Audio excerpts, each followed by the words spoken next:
My daughter pointed a finger at me and demanded $500,000 by morning. Her husband stood beside her, his eyes cold, and said, "No delays." I just looked at the two of them, saw the desperate, ugly greed in their eyes, and I smiled. "Okay," I said. 4 hours later, I was on a plane. The next day, when they came to my house to collect their money, they found only a locked door and a cardboard box on the porch. What was inside that box didn't just ruin their day. It ended their entire world. Before I tell you what they saw that made them scream, let me know where you're watching from in the comments below.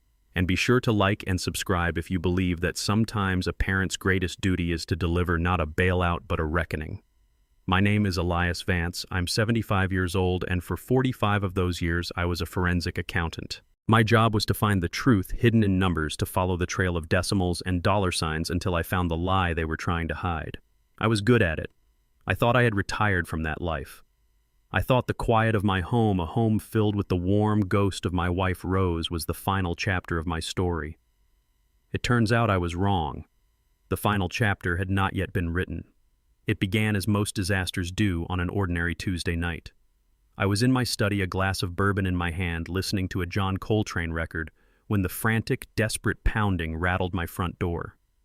It was not the gentle knock of a daughter visiting her father. It was the panicked summons of a criminal in crisis, and I knew with a cold certainty that had been settling in my bones for a week that it was coming.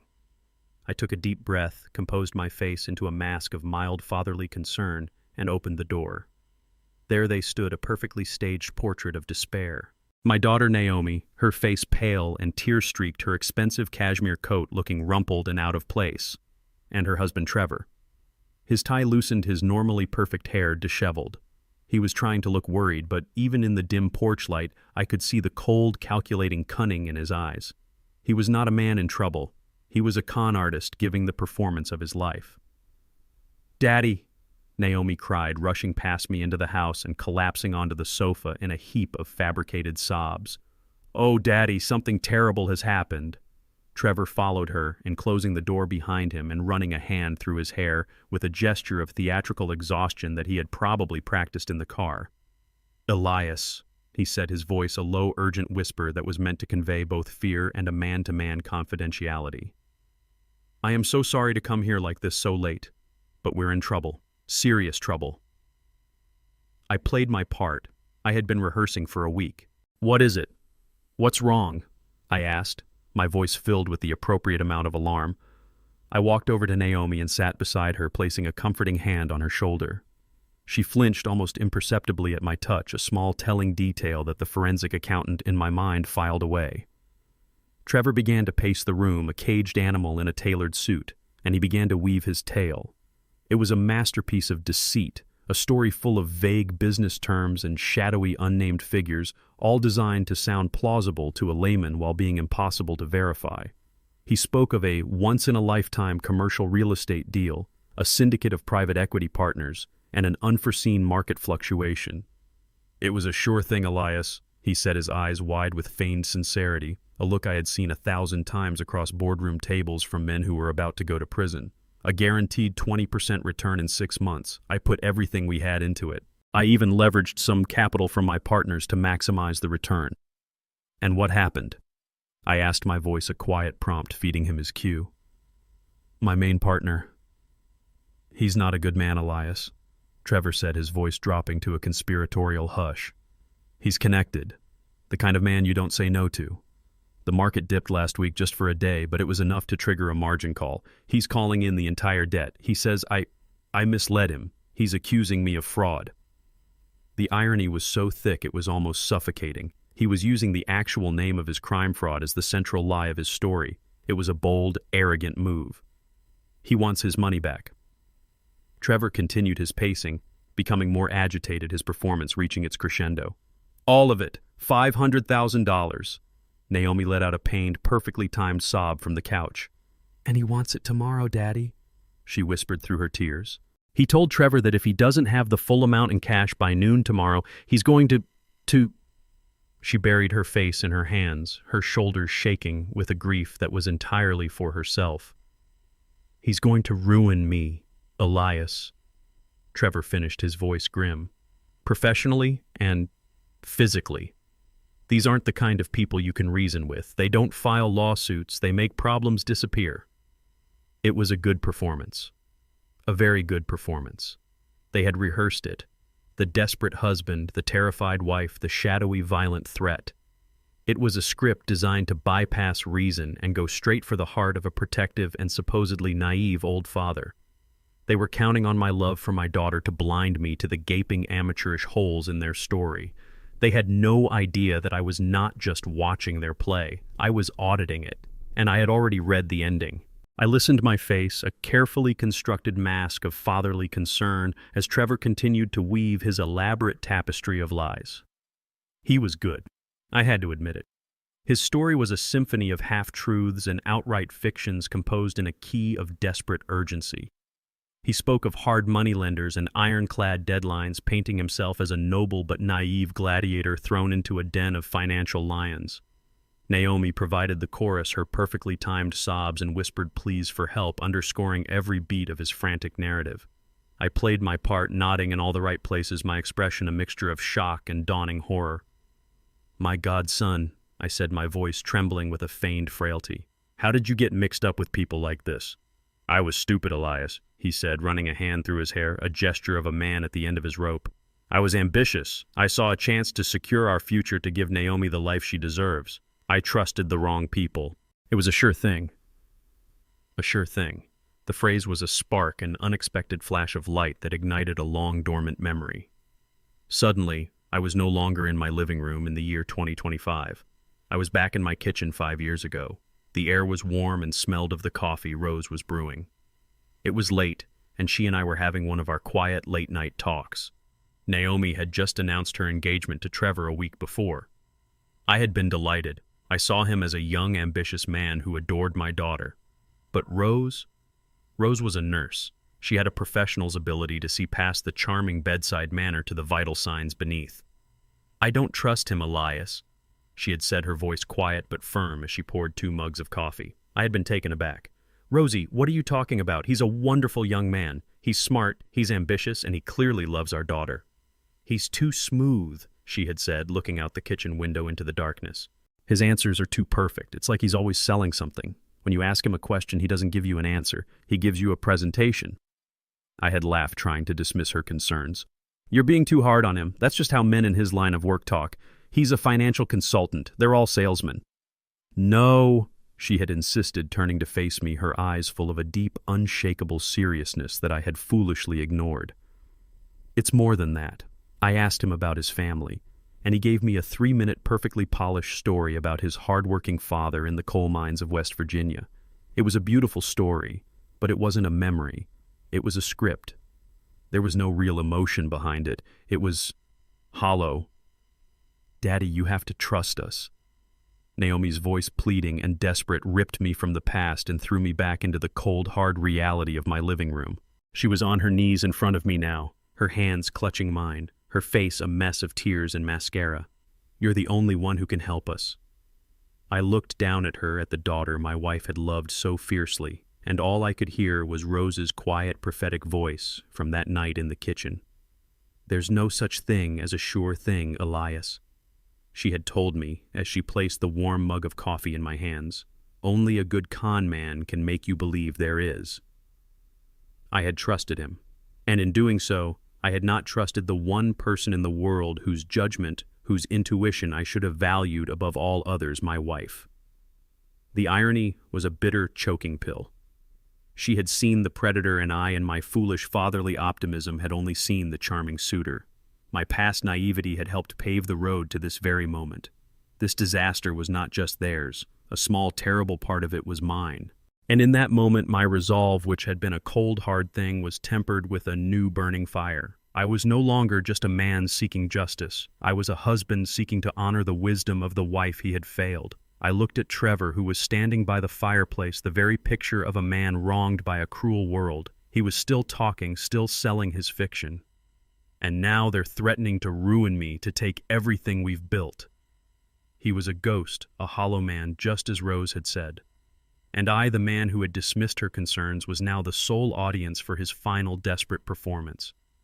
The father in me was still in that kitchen 5 years ago, wishing he had listened. But the forensic accountant, the man who had been trained for 45 years to see the patterns in the numbers, to find the truth in a mountain of lies, was here in this room, and he knew exactly what he was looking at. He was looking at a man who had finally fatally run out of other people's money. I let the weight of their story settle in the room, a thick, suffocating blanket of lies. I played the part of the overwhelmed father, a man stunned into a state of shocked silence. I looked at my daughter, her face a mess of performative tears. I looked at her husband, his expression a careful construction of fear and desperation. The forensic accountant in my mind was already flagging the inconsistencies, the red flags that were waving in every corner of their flimsy narrative. But the father, the character I was now playing, had to be convinced. I cleared my throat, my voice a weak, trembling thing. "Okay," I stammered, running a hand over my face. "Okay, let me just try to understand this. $500,000. In cash. Trevor, how does one even get that much cash on such short notice?" "My bank. They'll have to file a federal report for any withdrawal over $10,000. It will raise questions, and carrying that much money across the city, my godson, it's incredibly dangerous." It was a simple, logical question, a practical problem, but it was also a test. Trevor, the master performer, didn't miss a beat. He had rehearsed this. "That's the point, Elias," he said, his voice a low, urgent whisper. "These aren't official people. They don't want a paper trail. They don't want federal reports. They operate in the shadows. Cash is the only way to make this problem disappear cleanly and finally. It's the only language they speak." His answer was smooth, designed to heighten the sense of illicit danger, to make me feel that the normal rules of the world did not apply here. The accountant in my mind made a quiet note. Classic conman tactic number 1. Create a sense of urgency and secrecy to bypass normal procedures. I pressed on, my voice still full of a manufactured fatherly concern. "But there must be some paperwork," I insisted, looking from Trevor to Naomi. "An agreement, a contract, something that proves this debt is real, that outlines the terms. Before I liquidate my entire life savings, I need to see something in writing. My lawyer, Charlie Evans, he would have my hide if I didn't." This question, this appeal to logic and legal process, was a direct threat to their narrative, and it was Naomi who jumped in to neutralize it, her voice rising with a new wave of perfectly timed hysteria. "Daddy, no," she cried, grabbing my arm. "There's no time for lawyers. This was a handshake deal. Don't you understand? If we get lawyers involved, if we start asking for paperwork, they'll see it as a betrayal.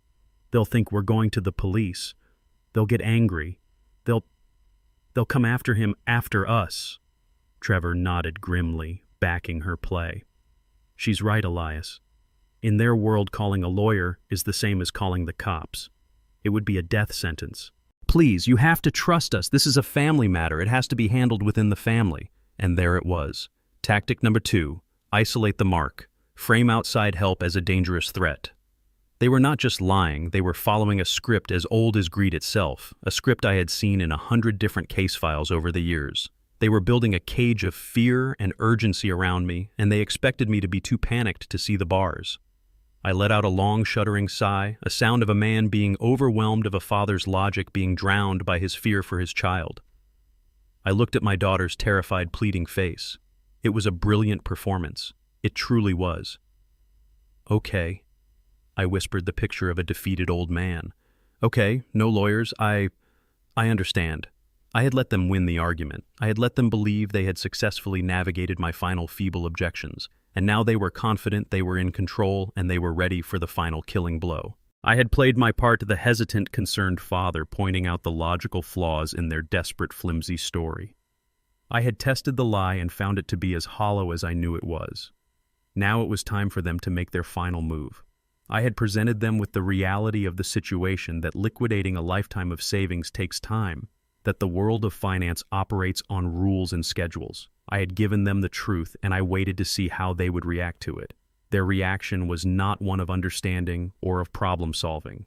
It was one of pure, unadulterated rage. The mask of the grateful, desperate couple dissolved, and for the first time that night I saw the true ugly faces of the people who had invaded my home. Penalties, Naomi repeated the word as if it were a personal insult, her voice losing its tearful little girl quality and becoming sharp and brittle. Daddy, are you serious right now? Trevor is talking about men who will physically hurt him, and you are worried about capital gains taxes. It's not that simple, my dear, I said, my voice a portrait of weary paternal patience. This isn't a checking account, it's a portfolio, an entire structure I built over 40 years. To dismantle it in a single day, it's not just about penalties. It's about market hours and settlement periods. It's not possible to have $500,000 in liquid cash by noon tomorrow. A day, maybe two at the earliest. 2 days, Trevor said, and his voice, which had been so full of manufactured gratitude just moments before, was now a low, dangerous growl. He stood up from his chair, no longer the slumped, defeated victim, but a coiled spring of aggressive impatience. Elias, I told you, these people, they want their money tomorrow. At noon, there is no 2 days. That is not an option. It was fascinating in a cold, clinical sort of way. I was a historian watching a negotiation devolve into a shakedown in real time. They had used the fiction of fear to try and manipulate me. Now that I had in principle agreed to their demand, their own manufactured fear was gone, and only the raw, ugly engine of their greed remained. They were no longer asking for a favor. They were demanding a transaction be completed on their impossible schedule, and my real-world concerns were nothing more than an intolerable annoyance. What am I supposed to do, Trevor? I asked, my voice a perfect picture of helpless frustration. I can't print the money. I have to call my broker. The markets have to open. The trades have to be executed. This is the real world. Naomi stood up, then her brief performance of the kneeling, pleading daughter, now a forgotten scene from a play that had reached its angry climax. She looked down at me, her father, the man who had just in theory agreed to sacrifice his entire financial future to save her and her husband. And her expression was not one of gratitude. It was one of pure, unadulterated contempt. I was no longer her father, her protector, her rock. I was a slow, inefficient, and deeply frustrating bank teller who was making her wait in line. Daddy, that is not our problem, she said, her voice flat, cold, and utterly devoid of emotion. That is your problem. You have to figure it out. You said you would help. This is what help looks like. It's not a 2-day process. It's a right-now process. She began to pace in front of me, a mirror of Trevor's earlier performance, but her agitation was not feigned. It was real. It was the agitation of a spoiled child whose every whim had not been instantly gratified. Call your broker now, she commanded. Wake him up. Tell him it's a life-or-death emergency. Tell him to be at the bank with the paperwork at 9 a.m. sharp. Tell him you'll pay whatever penalties there are. I don't care what you have to do. Get it done. The cruelty of it, the absolute lack of empathy for the monumental sacrifice she was demanding, was a physical blow. But the performance wasn't over.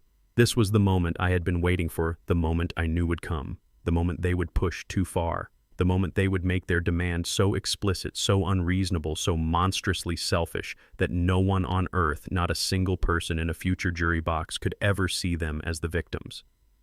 I looked up at her, my face a carefully constructed mask of a father's pain. Naomi, I said, my voice barely a whisper. Please, try to understand.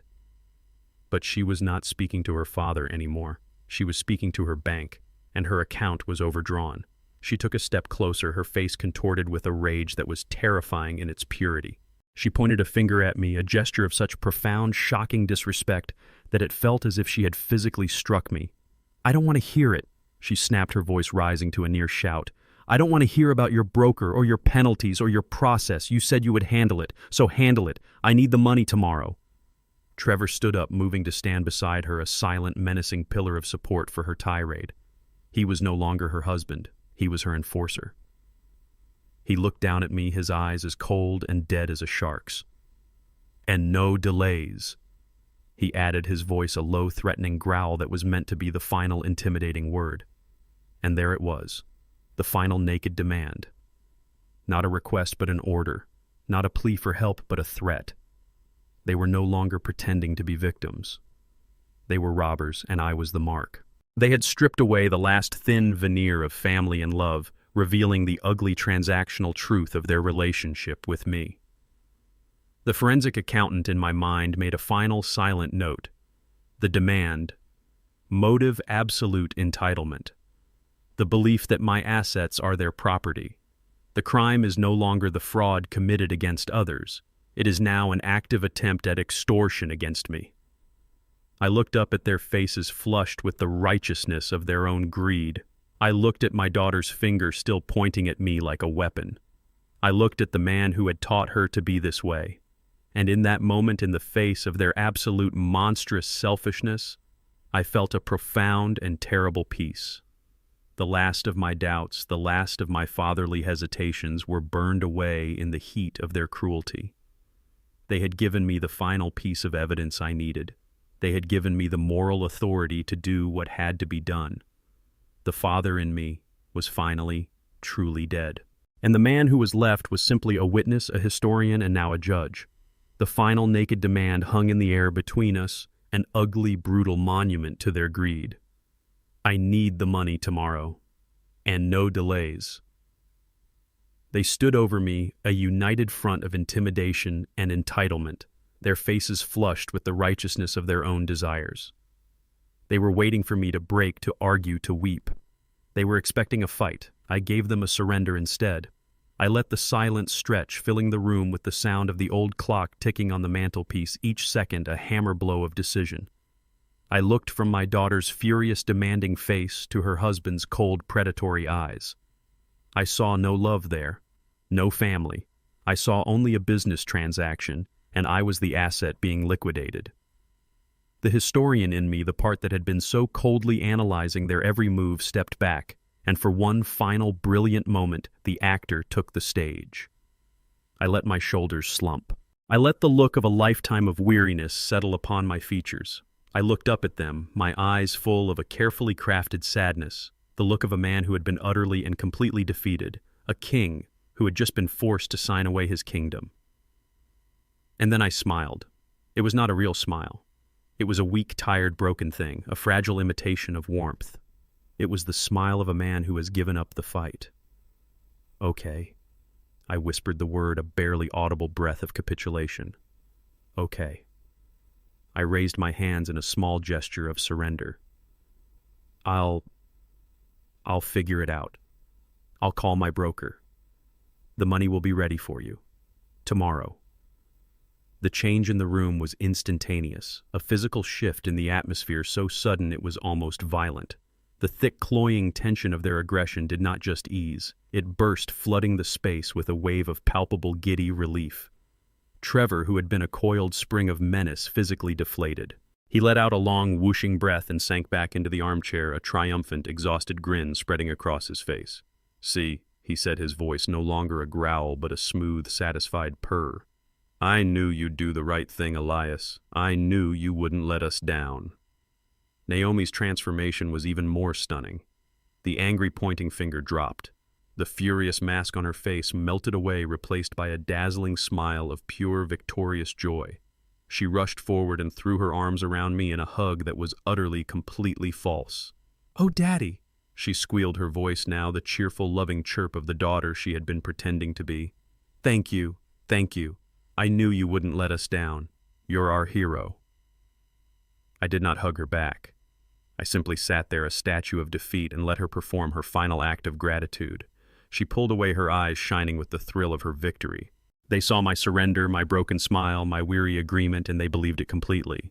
They had no idea that my okay was not an answer to their demand. It was not an act of surrender. It was a verdict. It was the first word of their eulogy, and they were so busy celebrating they hadn't even heard the bell toll.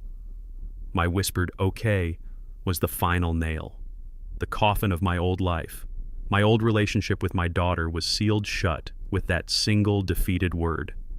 They left my house not with the quiet gratitude of people who had been saved, but with the boisterous, triumphant energy of victors leaving a conquered city. As soon as I gave my final broken agreement, the atmosphere in my living room transformed. The air, which had been thick with their manufactured despair, suddenly became light and celebratory. Trevor clapped his hands together, a sharp cracking sound that made me flinch. "Fantastic!" He boomed, his voice no longer a desperate whisper, but the hearty roar of a successful CEO closing a major deal.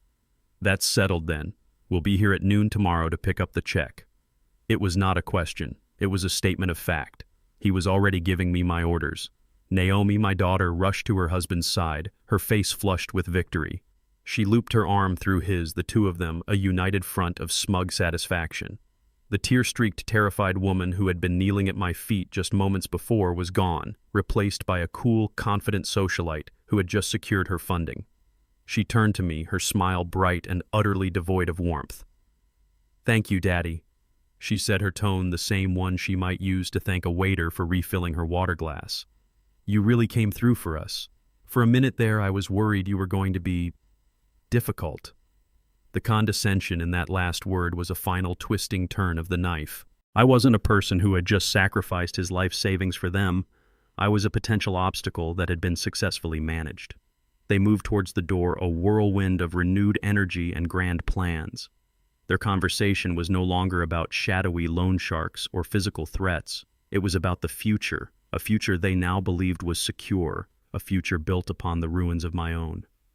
"First thing we do after we pay these guys off is call the realtor," I heard Trevor say as he pulled on his expensive coat. "That place on Lake Norman isn't going to stay on the market forever. With this little debt issue cleared up, our credit will be clean enough to get the mortgage."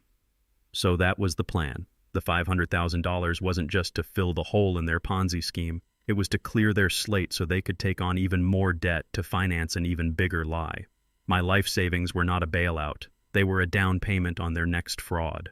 "And we absolutely have to rebook that trip to the Amalfi Coast," Naomi added, checking her reflection in the hall mirror and fluffing her hair. "We've earned it after all this stress. A month, I think. We can work remotely from the villa." They spoke as if I wasn't even there, as if I were a piece of furniture, a silent witness to their casual cruelty. They had no shame. They had no gratitude. They had only a bottomless, ravenous appetite for more. As they reached the door, Naomi paused and turned back to me one last time. "Try to get some rest, Daddy," she said, her voice a perfect imitation of a caring daughter. "You look exhausted. And please don't worry. We'll pay you back. Someday."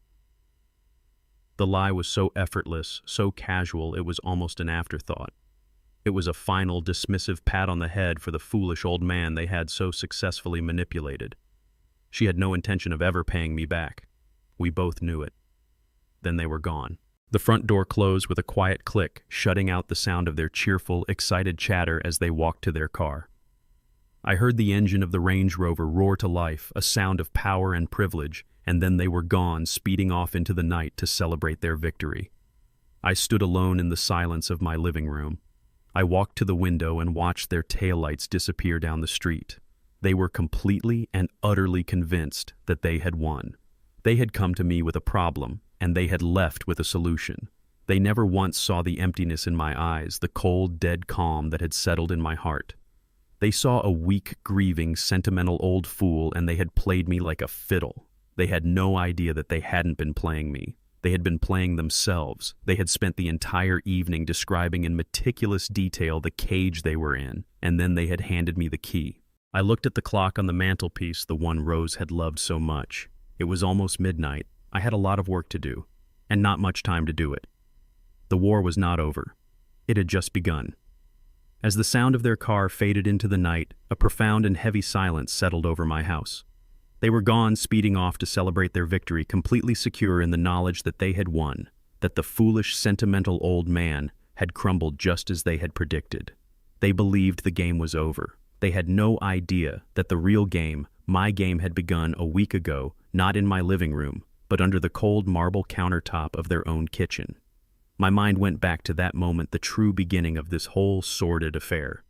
It had started as so many great and terrible stories do, with a simple mundane task, a leaky faucet. Naomi had called me her voice, a familiar blend of affection and frustration. "Daddy, the sink is dripping again, and it's driving me insane. Trevor is swamped with a big deal, and I can't get a plumber out here for a week. Could you possibly come take a look?" Of course I had said yes. I arrived at their magnificent cold house, my old toolbox in hand. They were rushing out the door just as they had been the night I found the evidence. A charity luncheon this time. They were always on their way to some important performative event.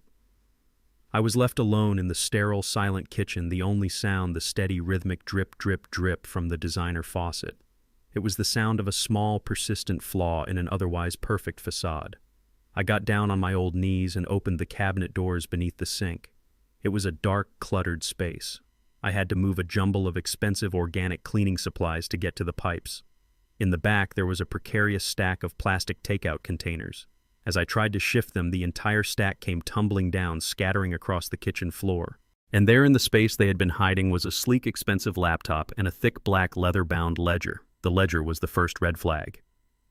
In my 45 years as a forensic accountant, I had learned that men who still kept physical books in a digital age were men with secrets. I hesitated for a moment. This was my daughter's home. My professional life was over. It was not my place to pry. But then I looked around the vast, empty kitchen at the ridiculously expensive Sub-Zero refrigerator and the Wolf range that looked like it had never been used.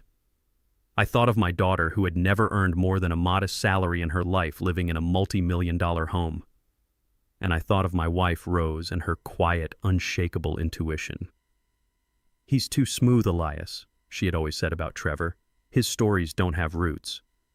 My professional instinct, a beast I thought had long since gone dormant, overpowered the fatherly reluctance. I reached in and pulled out the ledger. I opened it.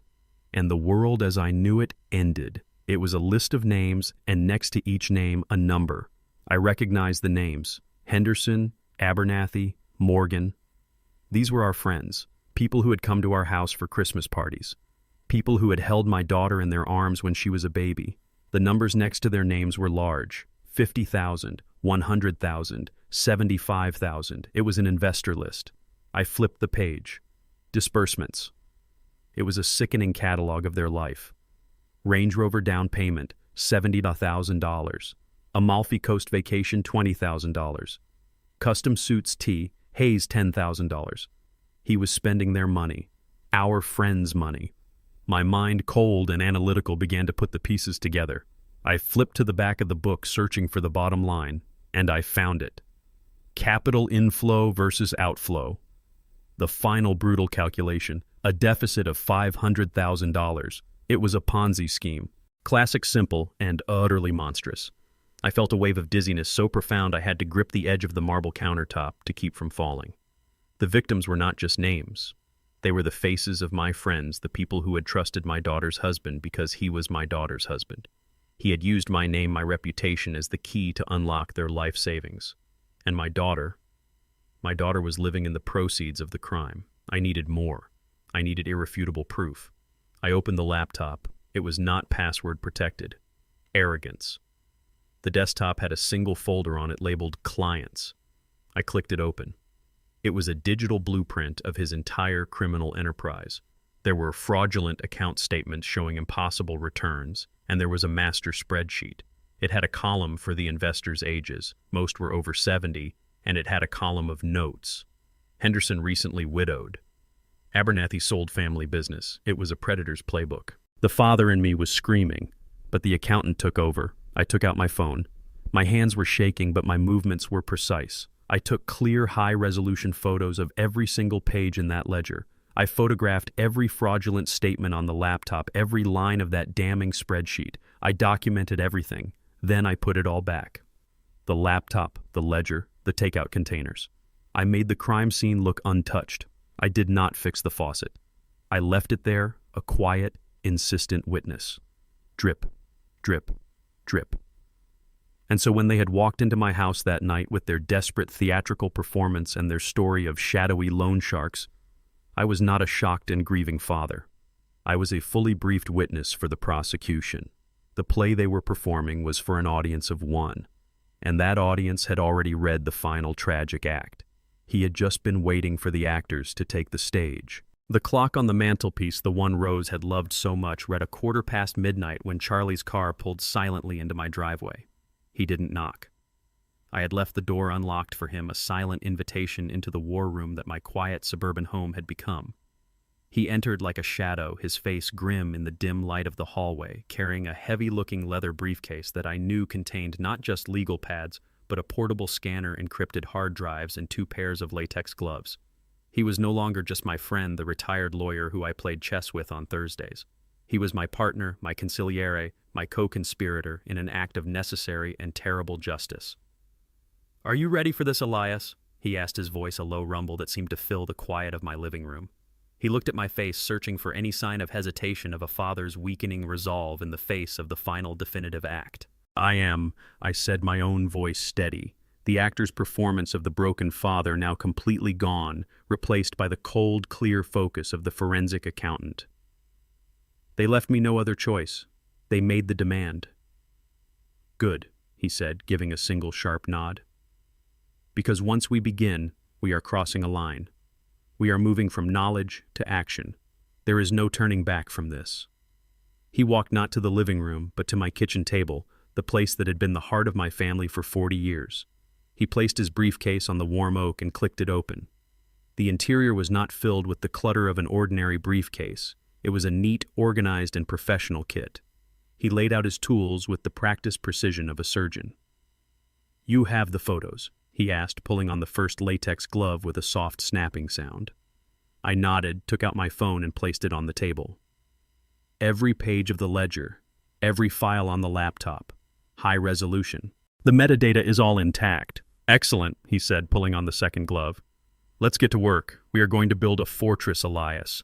A legal fortress so strong, so airtight that by the time they realize they are inside it, the doors will have been sealed for a week." For the next 4 hours, my quiet, warm kitchen, a place of 1,000 happy memories, was transformed into a sterile, silent evidence processing lab.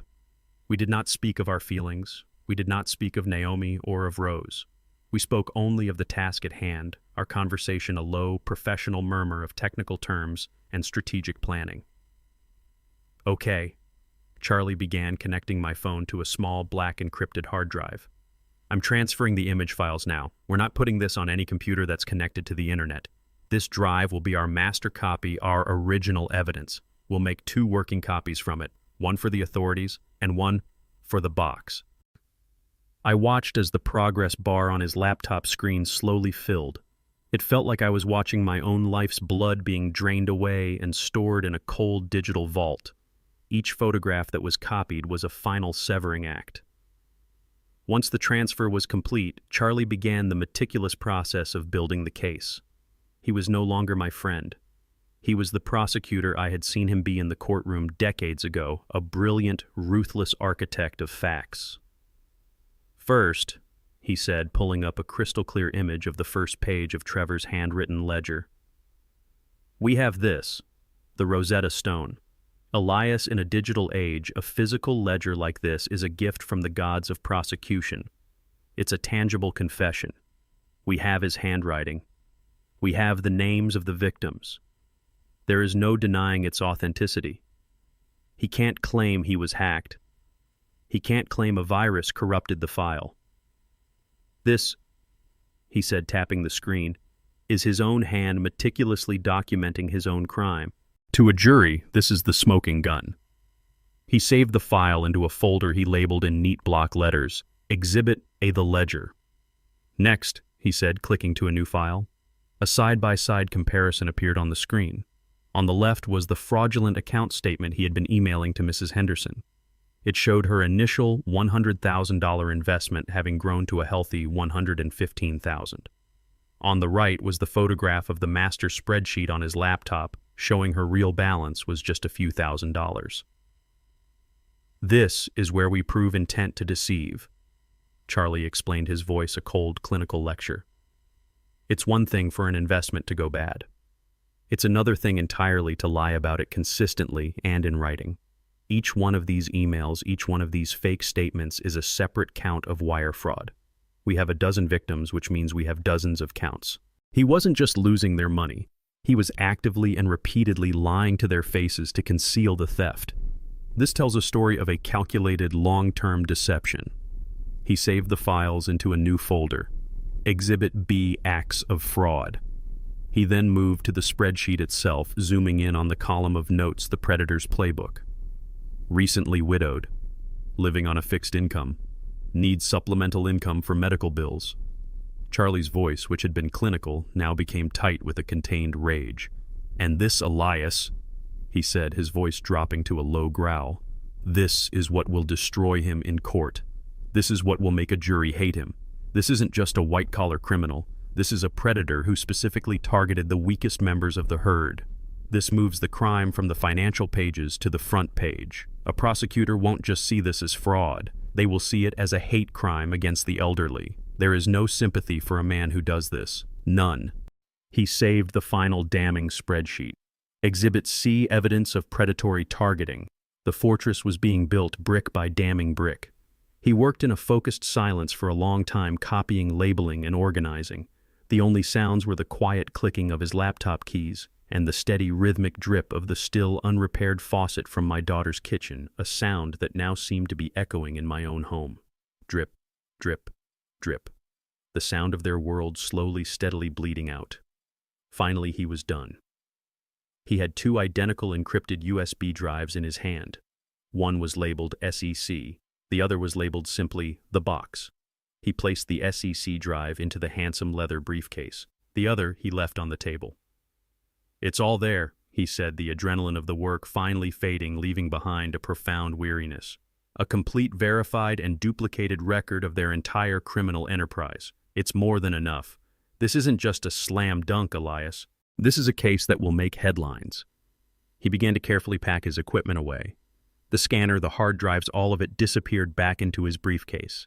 He wiped down my phone with a microfiber cloth. He was erasing our own tracks, a final act of professional caution. The first hint of dawn was beginning to lighten the sky outside. Our 4 hours were up. The evidence had been gathered. The case had been built. The trap was now officially set. We had come into this night as a father and his friend. We were emerging from it as the silent, unseen architects of a just and necessary reckoning. All that was left was for the guilty parties to arrive and claim their prize. The work with Charlie was done. The clock on the mantelpiece read 3:00 a.m.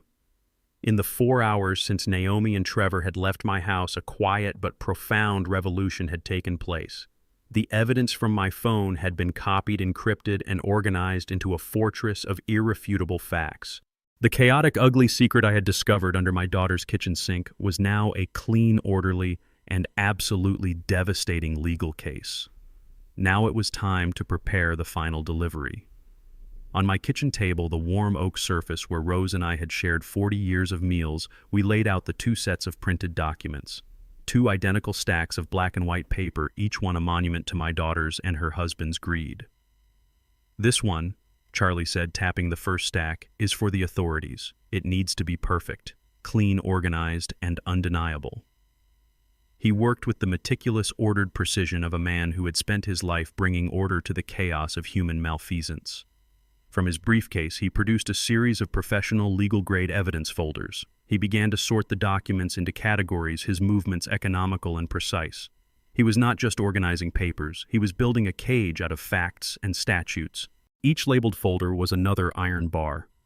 "Exhibit A, the ledger," he murmured, sliding the scanned pages of Trevor's handwritten confession into the first folder. "The smoking gun, a prosecutor's dream." "Exhibit B, acts of fraud." He continued, gathering the dozens of counterfeit account statements. "This demonstrates the pattern, the deliberate long-term deception." "Exhibit C, evidence of predatory targeting," he said, his voice hardening as he handled the spreadsheet with its list of elderly victims and their vulnerabilities.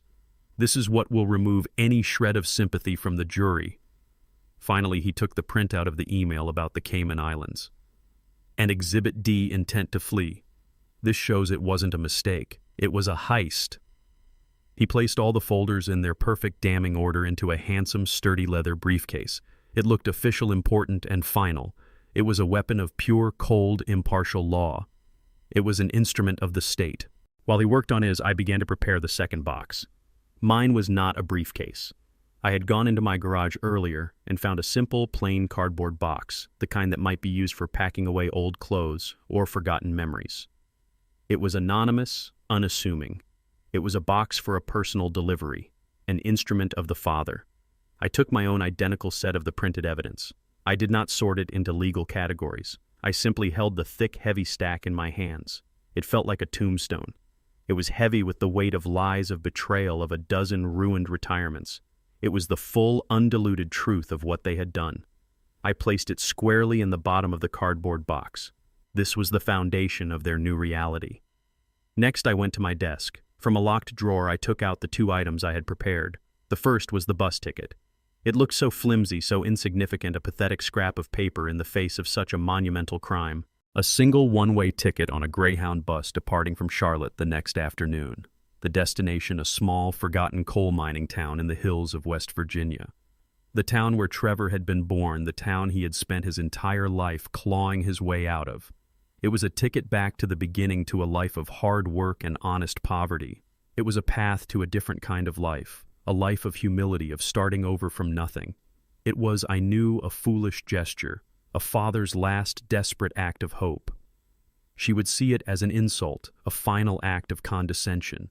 She would tear it to pieces. But I had to put it in. I had to offer the off-ramp, the final narrow door of escape, so that when she chose the path of ruin, she would be doing so with the full knowledge of the honest life she had so contemptuously refused. The final item was the letter.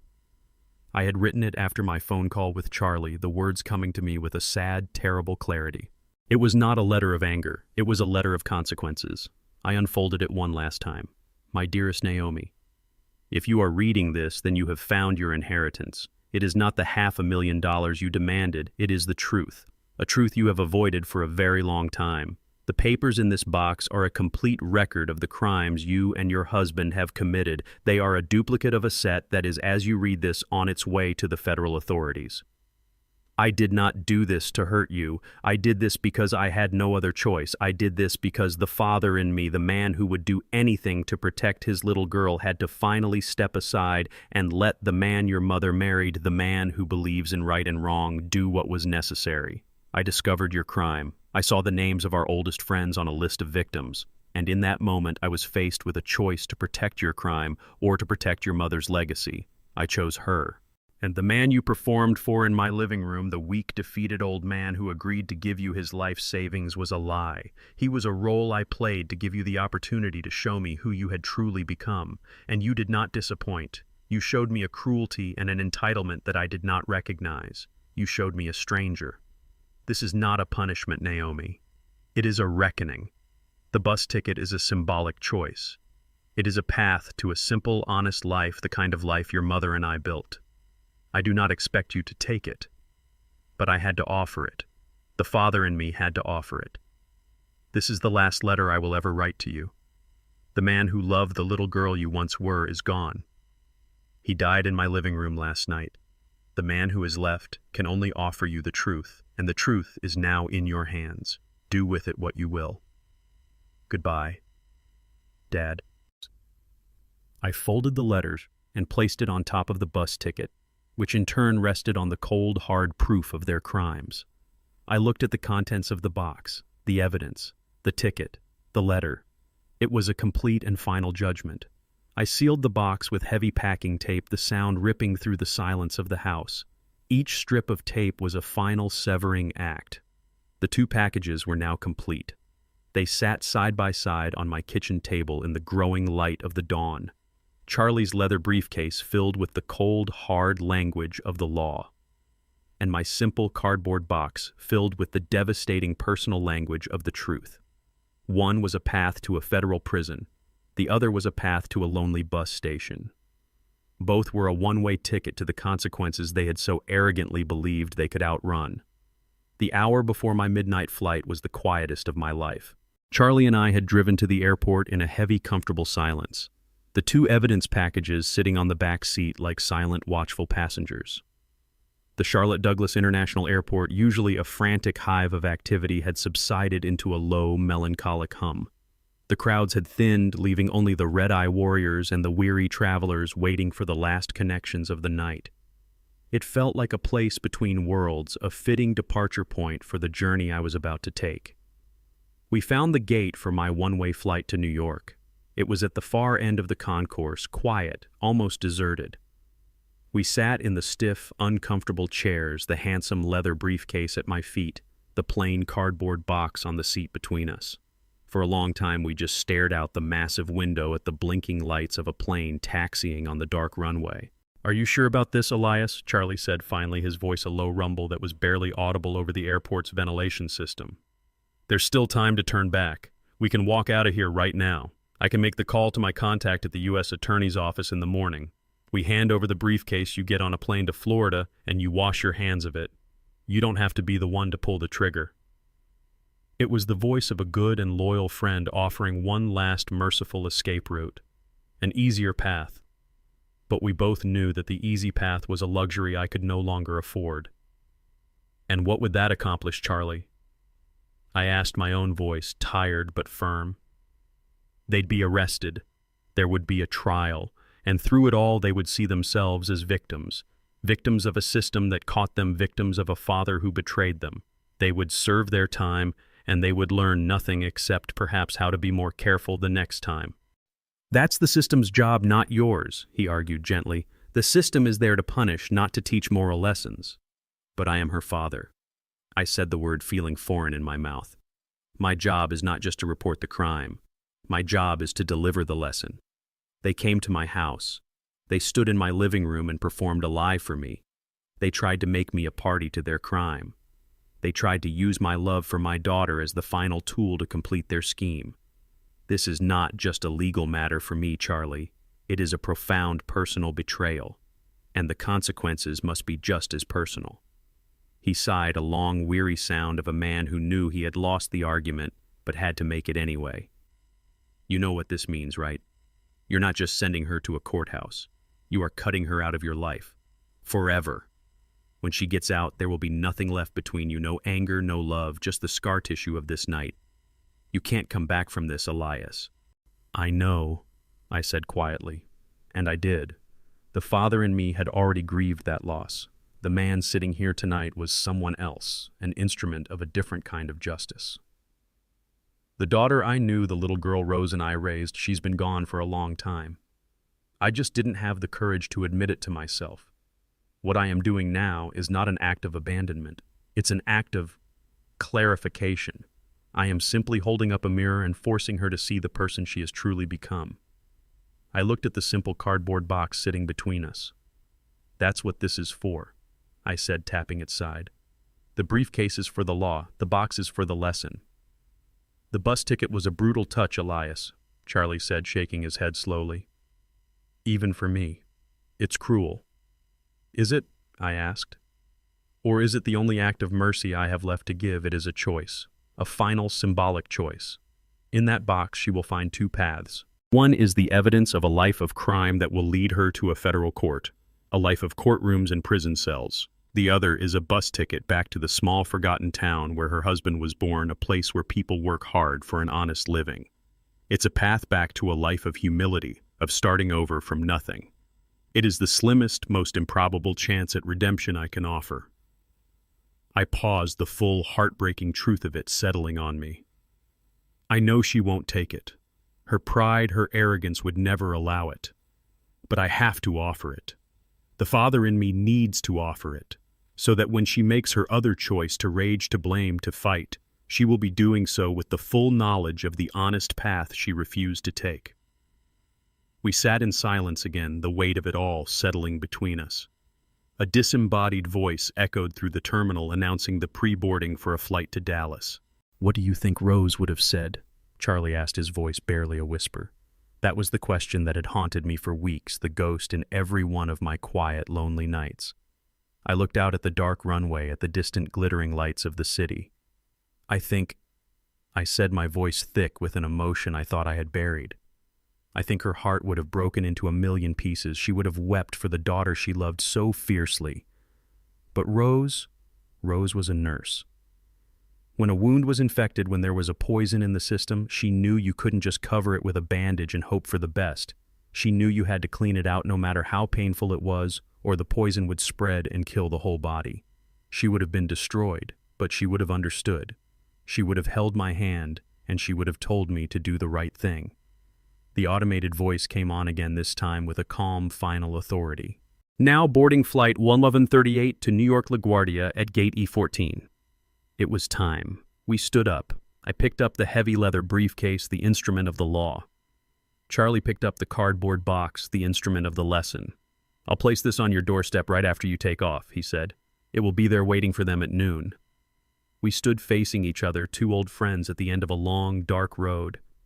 In a world of lies and betrayals, his friendship had been my one true, unshakable foundation. There were no words left to say. He just pulled me into a brief, powerful hug, clapping me firmly on the back. "Be safe, Elias," he said.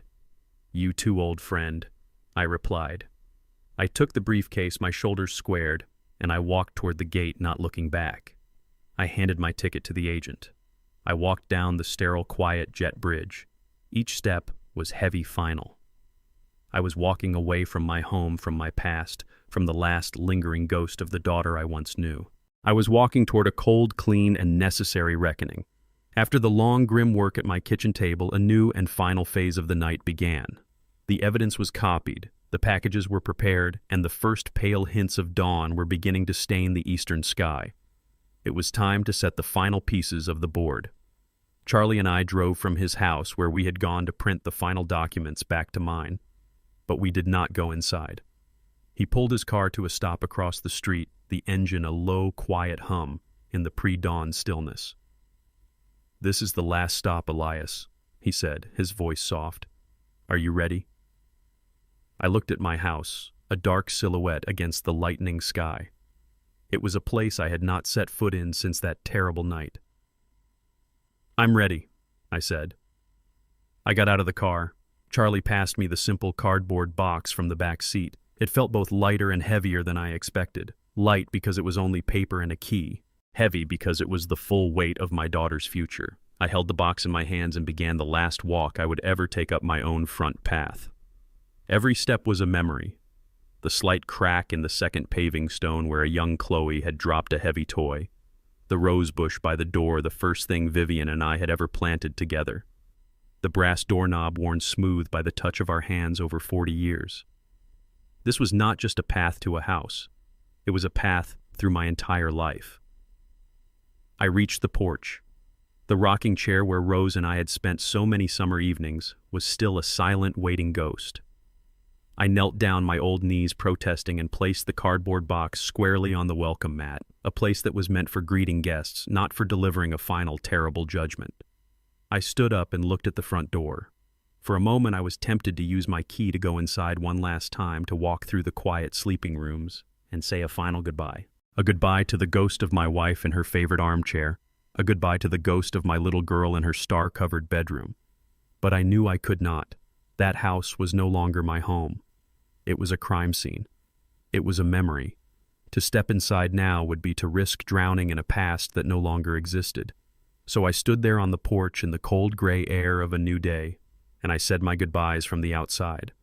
I said goodbye to the laughter and the tears, to the scraped knees and the first heartbreaks, to the holiday dinners and the quiet, ordinary Tuesday nights.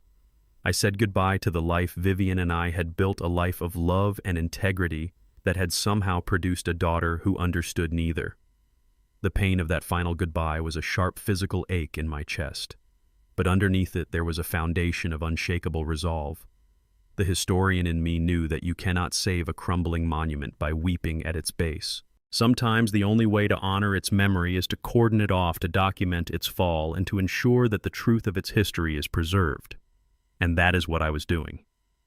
I reached into my pocket and took out my house key, a key I had carried for over 40 years. I looked at it for a long moment, the familiar grooves and worn edges, a map of a life I was now leaving behind.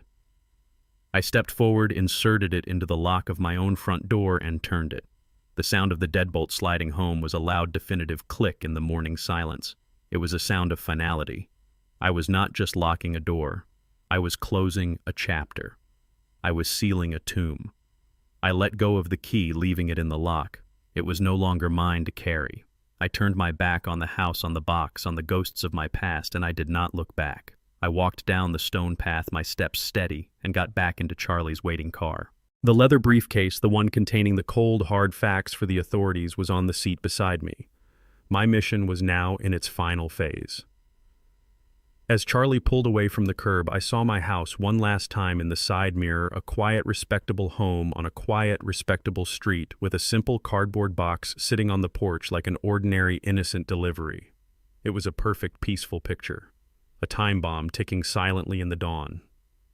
As my plane began its final descent into the organized chaos of LaGuardia Airport, the gray morning light of New York City filling my window, I knew another more private scene was beginning on my quiet street in Charlotte. It was a scene I had directed from afar, a final act of a play that had been a week in the making. It was the scene of the victor's return. I could picture them with a historian's clarity, their movements and motives as predictable as the tides. They would have arrived at precisely noon. Not a minute before, not a minute after.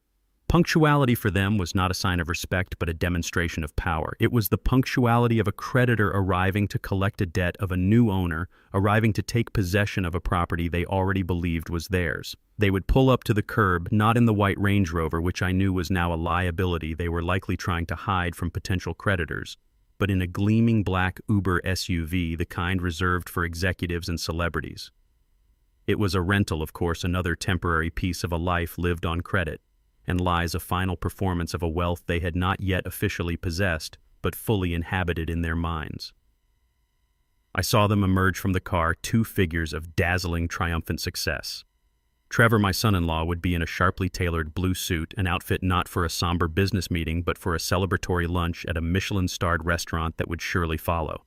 He would look rested, confident, his face a smooth, handsome mask of a man who had faced a crisis and emerged victorious. The desperate, disheveled man who had paced my living room floor was gone, replaced by the cool, untouchable financial wizard he had always pretended to be. And Naomi, my daughter. She would be even more striking. I pictured her in a bright, stylish sundress, her hair perfectly styled, her makeup flawless. She would look like a woman on her way to a garden party, not a woman whose life had been on the brink of ruin just a dozen hours earlier.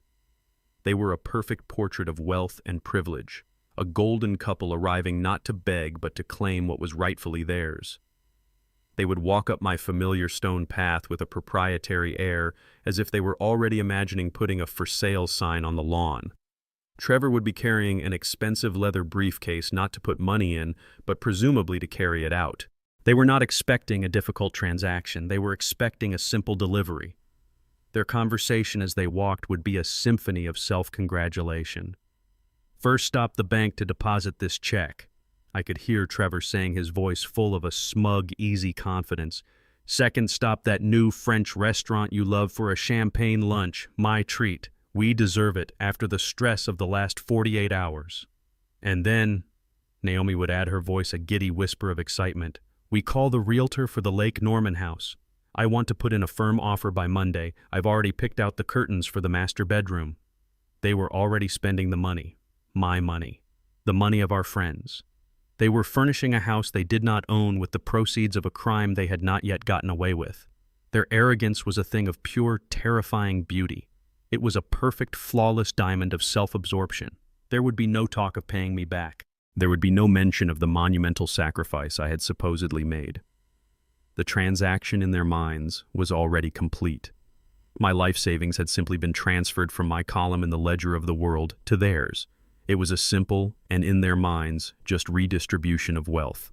I pictured them reaching the front door. Trevor, in a final act of casual ownership, would not even bother to knock. He would simply reach out and try the doorknob, expecting it to be open, expecting me to be waiting for them in the foyer like an obedient and slightly pathetic servant. The knob wouldn't turn. The door would be locked. A flicker of annoyance would cross Trevor's face. What the hell, he would mutter, rattling the knob again, a sharp, angry sound in the quiet of the morning. Did he lock it? Is he not here? Naomi would sigh, a sound of pure put-upon exasperation. She would pull out her phone. Honestly, she would say, her voice dripping with the condescension of a woman whose time is far too valuable for such minor inconveniences. He's probably in the bathroom. After last night, the old man is probably so stressed out he's having stomach problems. Just call him. Tell him his masters have arrived to collect the tribute. As Trevor began to dial my number, the number of a phone that was at that moment flying at 30,000 feet over the state of Virginia, Naomi's eyes would scan the porch, and then she would see it. Tucked away near the old rocking chair where Rose used to sit, a place of honor, now occupied by a simple, plain, and utterly unexpected object. A cardboard box. Oh, wait, she would say, her voice brightening, the annoyance vanishing, replaced by a new, more exciting theory. Never mind, look. Trevor would stop dialing and follow her gaze. A slow, triumphant smile would spread across his face.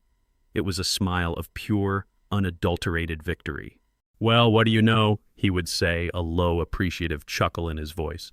"The old man came through after all, and he even saved us the trouble of an awkward conversation. He must have left it for us and then gone out for his morning walk." They would walk over to the box, their steps light and eager. They were not suspicious. They were not cautious.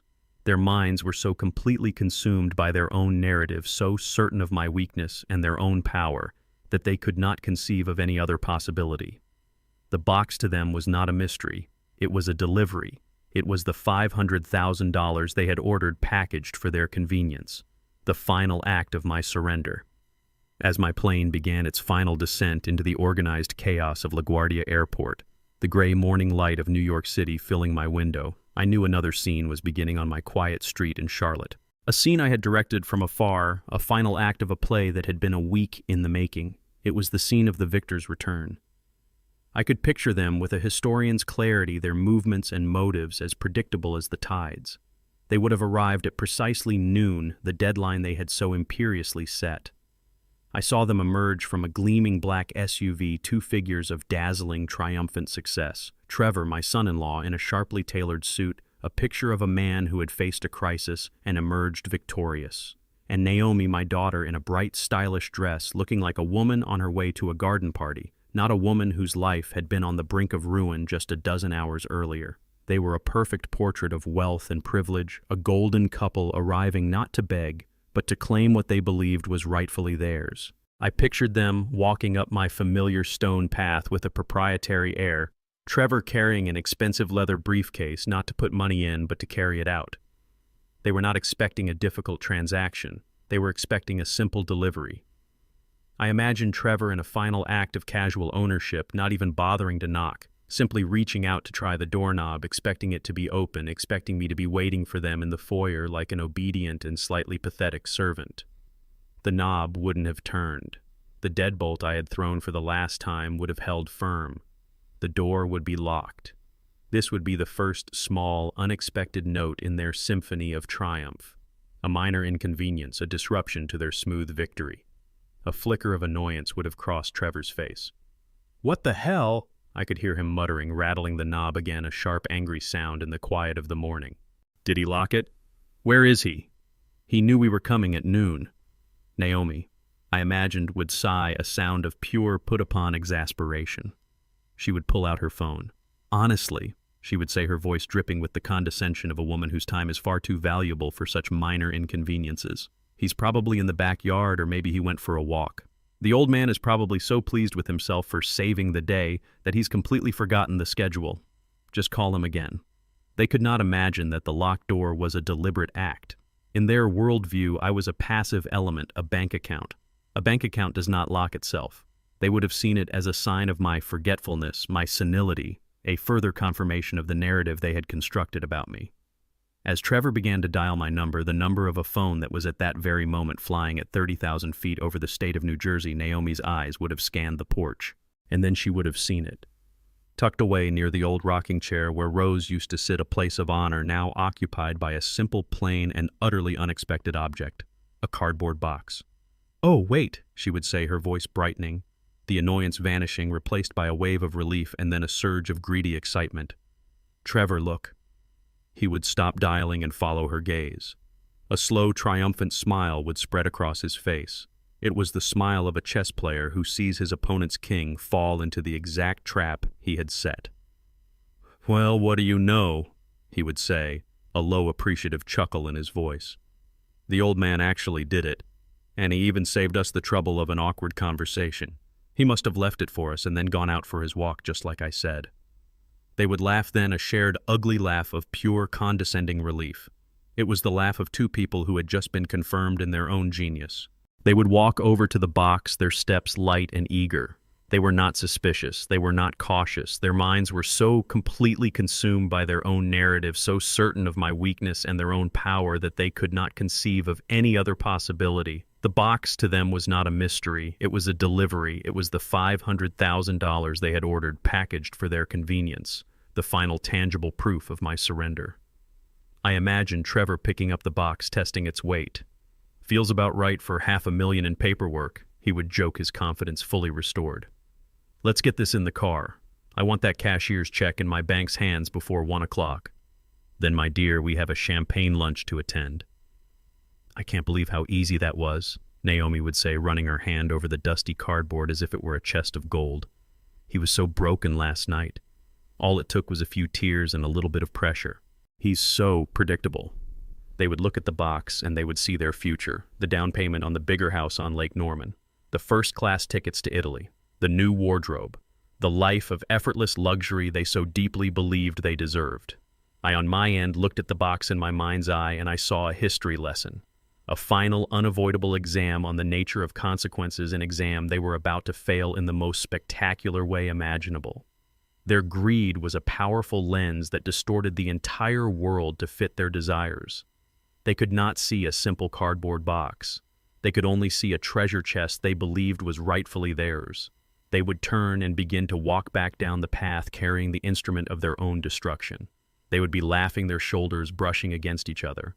They were a happy couple, a successful couple, a couple with a bright, limitless future, all neatly contained in a plain brown box. They would reach the Uber and Trevor would open the back door, ready to place the box carefully on the leather seat, a sacred object to be transported with care. But Naomi, impatient, giddy with the thrill of victory, would stop him. "Wait," she would say, her voice a playful, excited whisper. "Let's just look. I want to see it. I want to hold that check in my hand. Just a peek. Please." Trevor would hesitate for a moment, the practical, cautious side of him at war with the triumphant, indulgent one. But he would look at her shining, happy face, the face of the woman for whom he had orchestrated this entire affair, and he would smile. "All right," he would say. "A quick peek. Then we go. We have a future to start." He would place the box on the hood of the black SUV. The sun would glint off the polished paint. It was a perfect, beautiful day. The stage was set. The audience was waiting. And the actors, convinced they were the heroes of the story, were about to deliver the final devastating line. Naomi would reach out her fingers, finding the edge of the packing tape, and she would begin to pull. As they stood there on the precipice, the cardboard box on the hood of the car, I knew what they would be saying. I had given them the victory they craved, and now they would celebrate it with the one thing they had in abundance: contempt. I was thousands of feet in the air, a silent observer in a dark metal tube, but in my mind's eye I was standing right there on the sidewalk, a ghost at their victory parade, listening to the final arrogant verses of their victory song. All right," I could hear Trevor saying, a low, amused chuckle in his voice as he gave in to Naomi's demand to see the check. "You're like a kid on Christmas morning. Let's see the old man's official surrender document." He would place the box on the hood of the car, a makeshift altar for their final act of worship at the shrine of their own cleverness. Naomi, I imagined, would be practically vibrating with excitement, her fingers tracing the plain brown cardboard as if it were spun gold. "I just can't get over how easy it was," she would say, her voice a giddy whisper of disbelief. "All that drama last night, the pacing, the hand-wringing, the whole 'this is my life-saving' speech. It was all just a show, a final, pathetic bit of theater. He was always going to fold."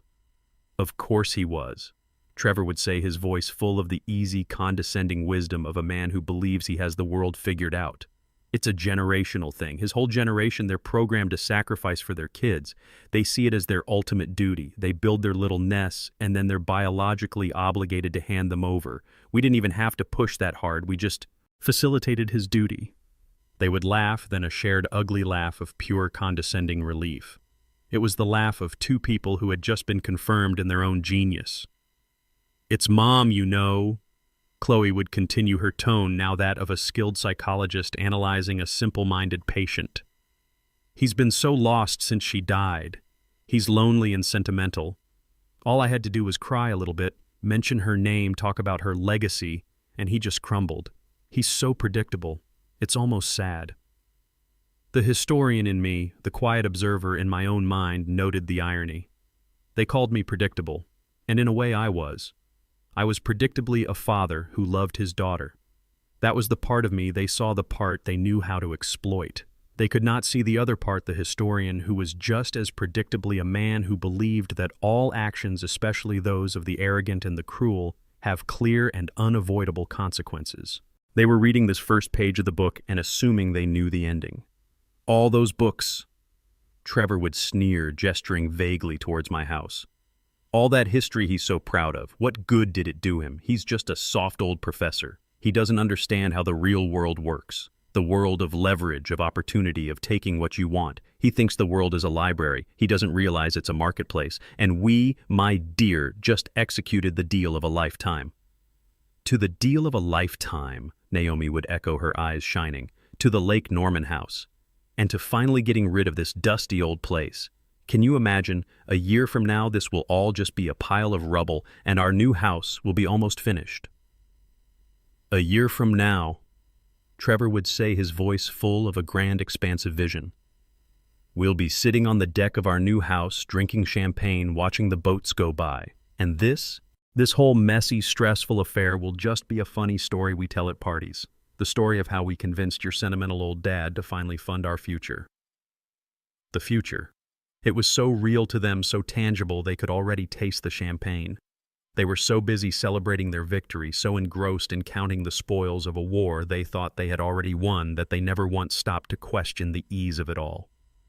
A historian knows that the most devastating defeats are always preceded by the most arrogant moments of triumph, and their moment of triumph was glorious and beautifully, wonderfully short. Okay, enough talk, Naomi would say, her impatience finally winning out. Let's see it. Let's see the check that officially makes us the new masters of the universe. Trevor would grin and turn his attention back to the box. He would take a small, elegant pocket knife from his suit jacket and with a flick of his wrist slit the packing tape with a clean, surgical precision. The sound would be sharp final.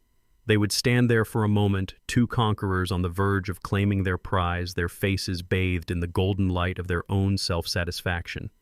They would look at each other, a shared, triumphant smile passing between them. The world was theirs. The future was theirs. Everything they had ever wanted was contained within this simple, unassuming cardboard box. They were laughing as they began to open the flaps. They thought they were opening the first page of their new, wonderful life. They had no idea they were actually opening the cover of a history book. A book that would tell the sad, short, and brutal story of their own fall from a great and foolish height. The sound of the packing tape ripping was a sharp, satisfying tear in the fabric of the quiet suburban morning. It was the sound of a seal being broken, of a final judgment being opened to the world. In my mind's eye, I was standing right there on the sidewalk, an invisible witness to the precise moment their world, a world built on a foundation of lies and arrogance, began to unravel. They folded back the cardboard flaps with the eager, hungry hands of conquerors claiming their prize. They peered inside their faces, alight with the giddy, triumphant certainty of their victory. And then the first faint, discordant note in their symphony of success, a flicker of confusion.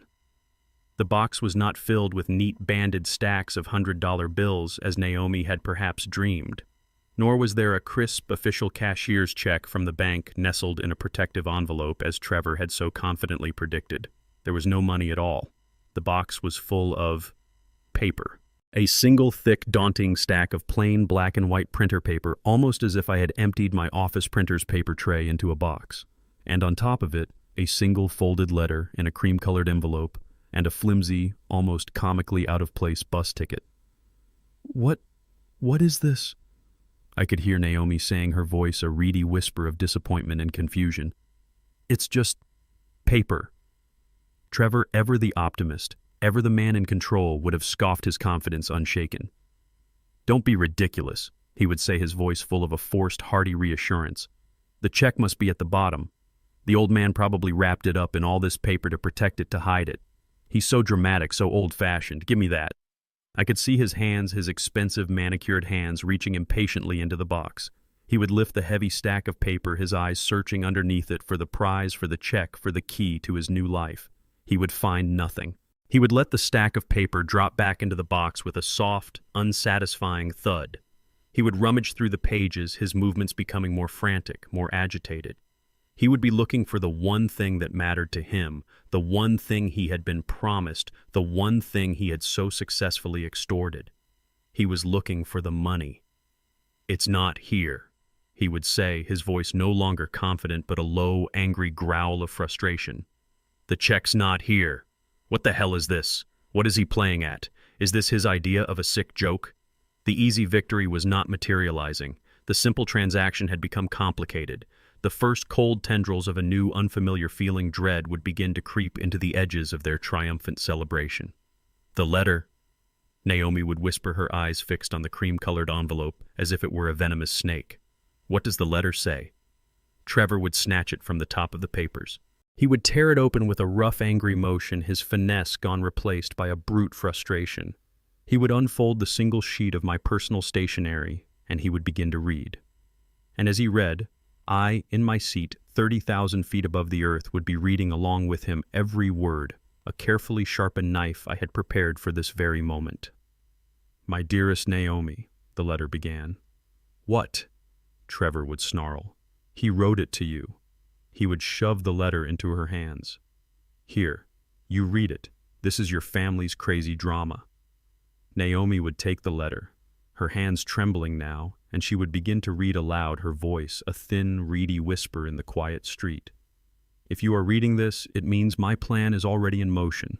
The briefcase of evidence you see here is an exact duplicate of one that is by now in the hands of the federal authorities." She would stop.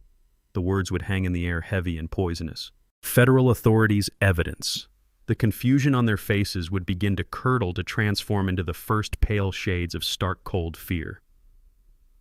"What is he talking about?" Trevor would hiss. "What evidence? Keep reading." Naomi's eyes would scan down the page, her breath catching in her throat. "I did not do this to hurt you. I did this because I had no other choice. I did this because the father in me had to finally step aside and let the man your mother married do what was necessary.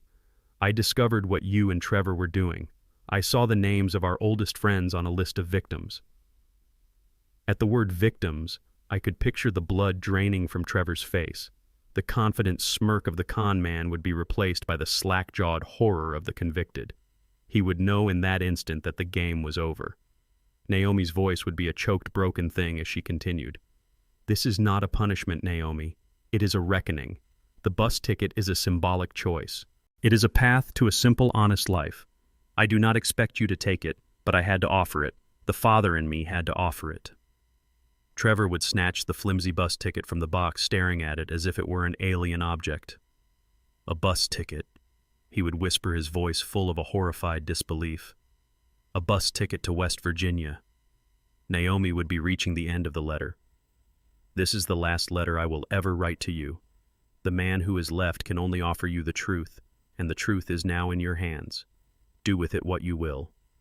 Goodbye, Dad." The letter was the indictment. It was the cold, clear, and final declaration that their world had changed. But the evidence, the full crushing weight of their crimes, was still waiting for them in the box. Trevor, his mind now a screaming vortex of panic, would lunge for the stack of paper. He would rip it from the box, the pages scattering in the gentle breeze, a blizzard of black and white damnation. And he would see it all. He, the architect of the crime, would instantly recognize his own handiwork, now presented to him as a case file for his own prosecution. The scanned pages of his own handwritten ledger. The forged account statements, each one a separate count of wire fraud. And the master spreadsheet, the predator's playbook, with its cold clinical notes about the vulnerabilities of his victims. He would understand with a speed and clarity that would shatter his soul that I knew everything. The swagger, the confidence, the entire carefully constructed persona of the financial genius would evaporate in that instant, leaving behind only the raw animal panic of a cornered and very stupid thief. Naomi, her face as white as the papers fluttering to the ground, would see it too. She would see the names of people she had known her entire life listed as assets in her husband's criminal enterprise. The fantasy she had been living, the beautiful, convenient lie she had told herself that this was a victimless game, would be ripped away, exposing the ugly, parasitic reality beneath. She was not the wife of a brilliant investor. She was the wife of a man who stole from the elderly and the grieving, and she was his partner. They would look at each other, the two of them, the golden couple, standing on a sunny, peaceful street surrounded by the irrefutable black and white proof of their own monstrosity. The Lake Norman house, the trip to Italy, the life of effortless luxury, it all vanished in that instant, replaced by the cold, hard reality of subpoenas, indictments, and prison cells. The box was not a delivery of their future. It was a coffin for it. And they had just with their own eager hands opened the lid. As my plane began its final descent into the organized chaos of LaGuardia Airport, the gray morning light of New York City filling my window, I knew another scene was beginning on my quiet street in Charlotte. A scene I had directed from afar, a final act of a play that had been a week in the making. It was the scene of the victor's return. I could picture them with a historian's clarity, their movements and motives as predictable as the tides. They would be standing by the black SUV, a portrait of smug, self-satisfied greed, the cardboard box sitting on the hood of the car like a makeshift altar for their final act of worship at the shrine of their own cleverness. "Wait!" I could hear my daughter saying, her voice a giddy, impatient whisper. "Let's just look. I want to see it. I want to hold that check in my hand." Trevor, indulgent and triumphant, would agree. I pictured Naomi's hands, her nails perfectly painted, reaching for the heavy packing tape. The sound of the tape ripping would be a sharp, violent tear in the quiet of the suburban morning. It would be the sound of a seal being broken, of a final judgment being opened to the world. They would fold back the cardboard flaps, their faces alight with greedy anticipation, and then the first faint discordant note in their symphony of success. A flicker of confusion. The box was not filled with neat banded stacks of $100 bills as Naomi had perhaps dreamed. Nor was there a crisp official cashier's check from the bank nestled in a protective envelope as Trevor had so confidently predicted. There was no money at all. The box was full of paper. A single thick, daunting stack of plain black and white printer paper, almost as if I had emptied my office printer's paper tray into a box, and on top of it a single folded letter in a cream-colored envelope and a flimsy, almost comically out-of-place bus ticket. "What? What is this?" I could hear Naomi saying, her voice a reedy whisper of disappointment and confusion. "It's just paper." Trevor, ever the optimist, ever the man in control, would have scoffed, his confidence unshaken. "Don't be ridiculous," he would say, his voice full of a forced, hearty reassurance. "The check must be at the bottom. The old man probably wrapped it up in all this paper to protect it, to hide it. He's so dramatic, so old-fashioned. Give me that." I could see his hands, his expensive manicured hands, reaching impatiently into the box. He would lift the heavy stack of paper, his eyes searching underneath it for the prize, for the check, for the key to his new life. He would find nothing. He would let the stack of paper drop back into the box with a soft, unsatisfying thud. He would rummage through the pages, his movements becoming more frantic, more agitated. He was looking for the one thing that mattered to him, the one thing he had been promised, the one thing he had so successfully extorted. He was looking for the money. "It's not here," he would say, his voice no longer confident, but a low, angry growl of frustration. "The check's not here. What the hell is this? What is he playing at? Is this his idea of a sick joke?" The easy victory was not materializing. The simple transaction had become complicated. The first cold tendrils of a new, unfamiliar feeling, dread, would begin to creep into the edges of their triumphant celebration.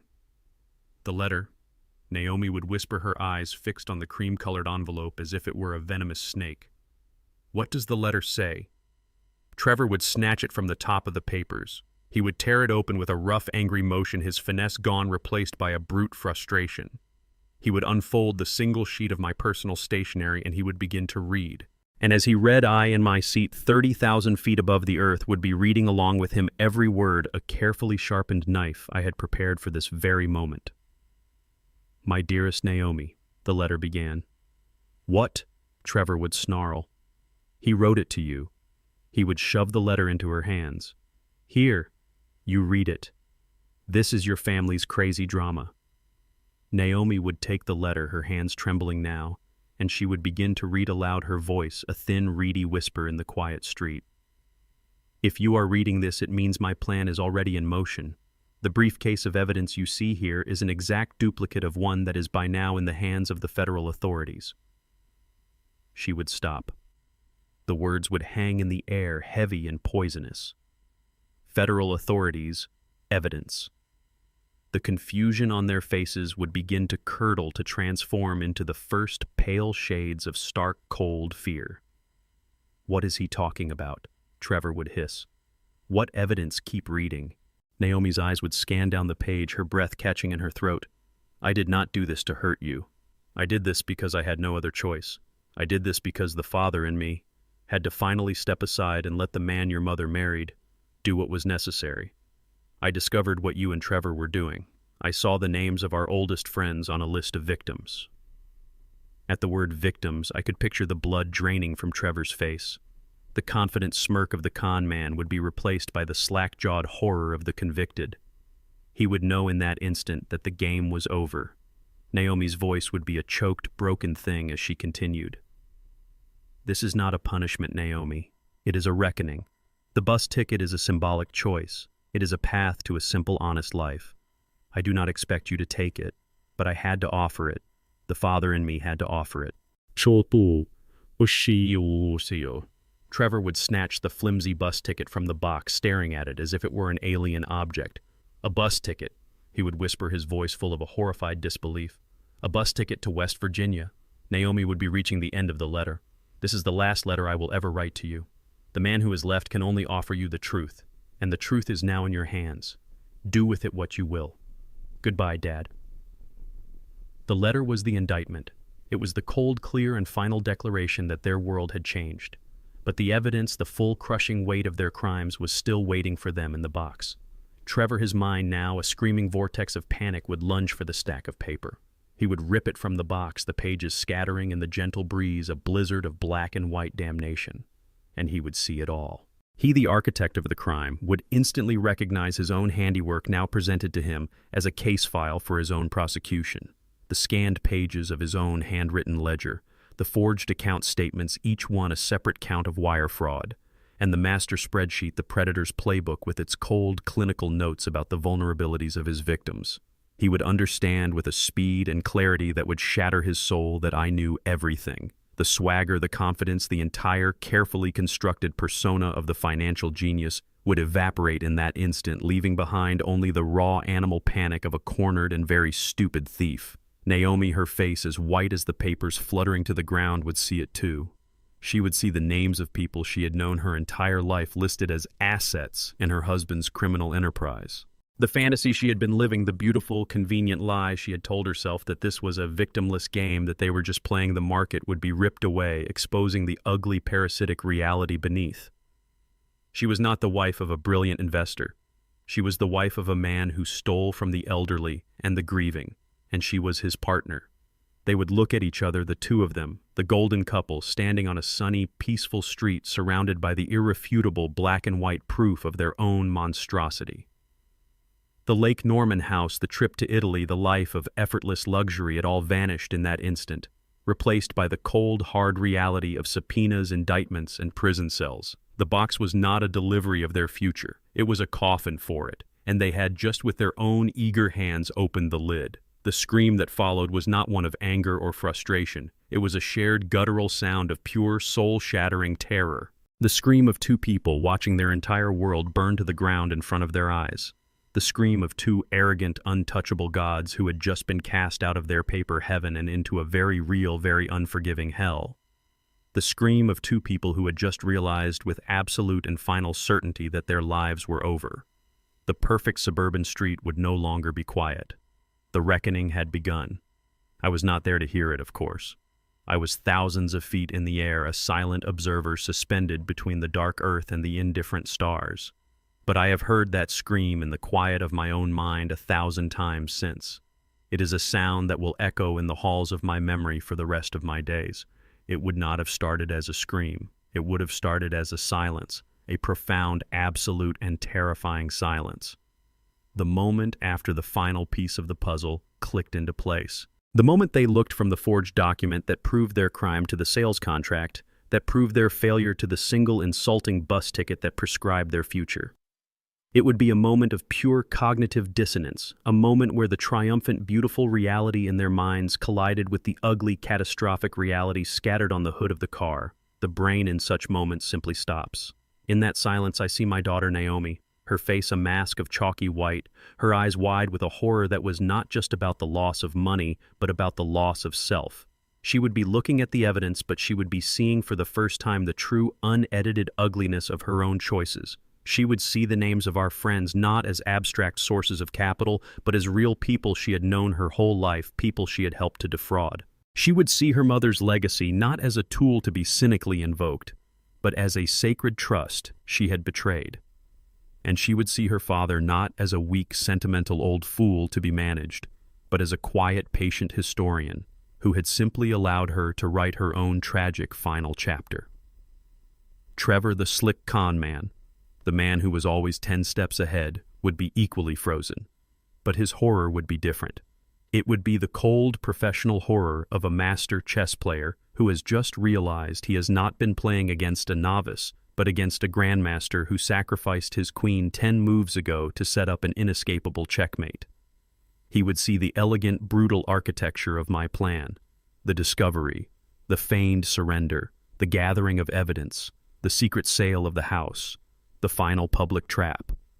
He would see that his own arrogance, his own greed, his own contempt for me had been the very weapons I had used against him. He had not been the predator. He had been the prey, and he had walked into the snare with a happy, confident smile on his face.